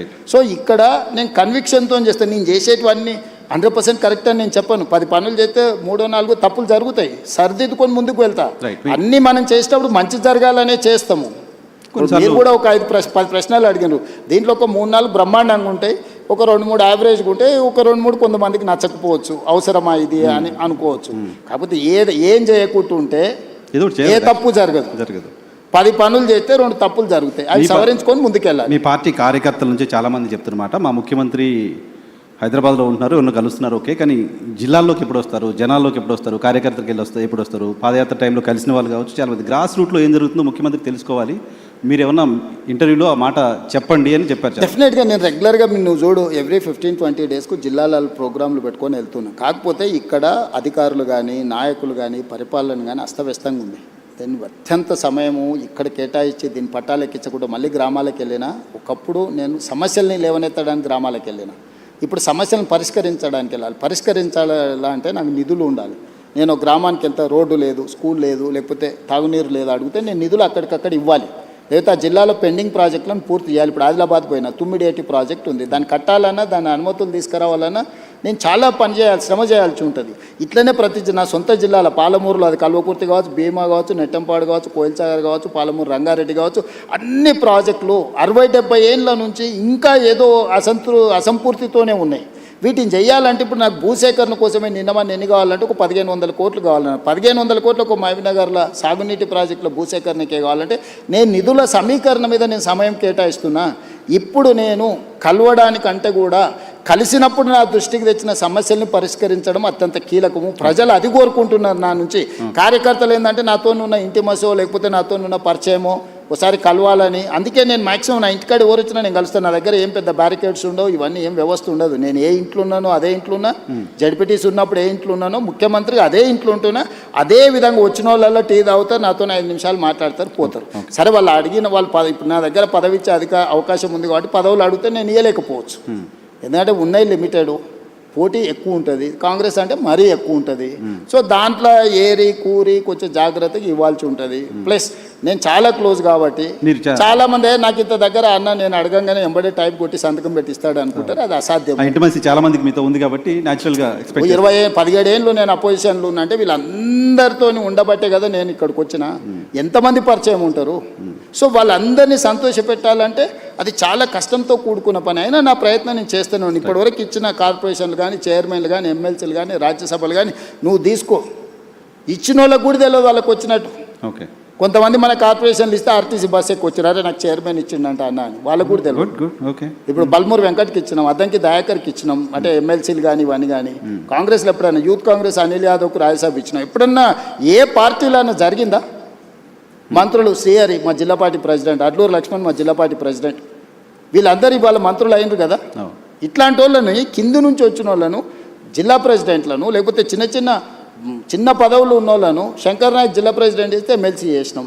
ఇట్లా నువ్వు వెడ్మ బొజ్జు ఇందిరమ్మ ఇంట్లో ఉంటాను నేను, ఏదో గుడి నాగోబ జాతరకు పోతే చిన్న కార్యకర్త అక్కడ ఉన్న వాళ్ళని గుడికాడ వాళ్ళ వీళ్ళని జరుపుతుంటే కొంచెం యాక్టివ్గా అనిపించినారు. ఆ పిల్లోని ఇక్కడ పిల్లు ఫోన్ నెంబర్ రాసుకొని మా పిఏ చెప్పి వాని పేరు రాసుకొని వాని టికెట్ ఇస్తే వాడు ఈరోజు ఎమ్మెల్యే అయ్యిండు. మందుల సామెలు నీకు కూడా బాగా తెలుసు. టికెట్ ఇవ్వాలనుకున్నప్పుడు పిలిచిన, అంటే ఆయన అడిగిండు వచ్చి ఎన్ని ఉన్నాయన్న, 2 ఉన్నాయి సార్ అన్నాడు. సరే పో అని చెప్పిన. ఇవ్వాలనుకున్నప్పుడు పిలిచిన, ఏదో ఉన్నాయన్నావు కదా 2 అంటే 2 కోట్ల అన్న. కాదు సార్ 2 లక్షలు అన్నాడు. మరి ఉన్నాయా 2 లక్షలు అన్న? లేదు సార్ నిన్న మన హైదరాబాద్కు నాయకుల దగ్గర తిరగడానికి 1,50,000 ఖర్చు అయిపోయినాయి, 50,000 ఉన్నాయి సార్ అన్నాడు. పోనీ 50,000 అన్న మరి నామినేషన్కి దీనికి ఉంటాయంటే అవి కూడా ఎక్కడికి సార్, నువ్వు టికెట్ ఇస్తే బట్టలు కొనుక్కోవాలన్నాడు. అంటే ₹1 లేకుంటే టికెట్ ఇచ్చినాయి. వాళ్ళందరూ ఎమ్మెల్యేలు అయినా 50,000 మెజార్టీతో గెలిచిండు మందుల సామెలు. సో ఇట్లా చాలా మంది ఉన్నారు, సక్సెస్ స్టోరీ ఉన్నోళ్ళు ఉన్నారు. ఇప్పుడు ఆస్పిరేషన్స్ ఉన్నాయి, మిమ్మల్ని రావాలి, మీరు జిల్లాలో తిరగాలి అని కోరుకుంటున్న వాళ్ళు చాలా మంది ఉన్నారు. సరే, డెఫినెట్గా నేను చెప్పేది ఏంటంటే ఒక్కోసారి ఒకరికి అదృష్టం వరిస్తుంది, ఒకరికి కష్టం వరిస్తుంది, ఒకరికి ఆలస్యం అవుతుంది. కానీ నా దగ్గర ఏ కుర్చీ ఖాళీగా పెట్టాను. వీలైనంత మరి చాకలి ఐలమ్మని ఎవరైనా గుర్తుపెట్టుకుర్రా? శ్రీకాంతాచారి తల్లిని ఎవరైనా గుర్తుపెట్టుకుర్రా? మహిళా కమిషన్ మెంబర్ ఇచ్చారు. కోదండరామ్ సార్ని ఎవరైనా గుర్తుపెట్టుకున్నారా? ప్రొఫెసర్ తిరుమలరావు గారిని ఎవరైనా గుర్తుపెట్టుకున్నా? అక్నూరు మురళిని ఎవరైనా గుర్తుపెట్టుకున్నా? నేను ఇట్లా ఒక 50 పేర్లు చెప్తాను. తెలంగాణ ఉద్యమంలో పార్టిసిపేట్ చేసిన వాళ్ళందరినీ పిలిచి పదవిచ్చి ప్రభుత్వంలో భాగస్వాములను చేసిన. ఓకే. సో 9 మంది కళాకారులను గుర్తించి కోటి రూపాయలు ఇచ్చి వాళ్ళకు పట్టాలు ఇచ్చి రాష్ట్ర అవతరణ దినోత్సవం గుర్తించిన. అందశ్రీ రాసిన పాట తెలంగాణ ఉద్యమాన్ని ఎక్కడికి తీసుకెళ్ళింది? 10 ఏళ్ళ ముఖ్యమంత్రి ఎన్నడన్నా చూడనని చూసిండా? జయ జయ హే తెలంగాణ గీతాన్ని రాష్ట్ర గీతంగా మార్చింది నేను కాదా? తెలంగాణ తల్లిని అంకితం చేసింది నేను కాదా? కులగణన చేసింది నేను కాదా? మాదిగ వర్గీకరణ చేసింది నేను కాదా? ఓకే, ఇవన్నీ ఎవరు చేసిరు? ఇవన్నీ నేనే కదా చేసింది. ఇవన్నీ కూడా సుదీర్ఘకాలంగా దశాబ్దాల నుంచి పెండింగ్ ఉన్న సమస్యల్ని కూడా ఒకటొకటి పరిష్కరించుకుంటూ వస్తున్నా నేను. రైట్. మూసి ప్రక్షాళన కూడా అందరు ముఖ్యమంత్రులు మారిండ్రు. కానీ నిక్కచ్చిగా నిలబడి ఏమైనా సరే చేస్తా అన్న వాళ్ళు ఒక్కరిని చూపించు.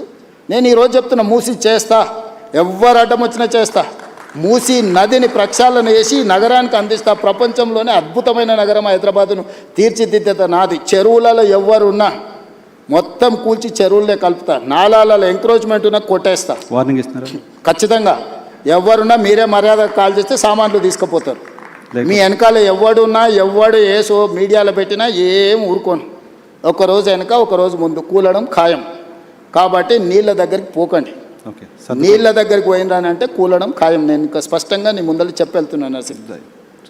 రూత్లెస్గా వ్యవహరిస్తా. డ్రగ్స్ ఎవడైనా డ్రగ్స్ రిలేటెడ్ ఎవడైనా ఉన్నాడంటే కీలు ఏలు ఇరిసి కూసబెడతా.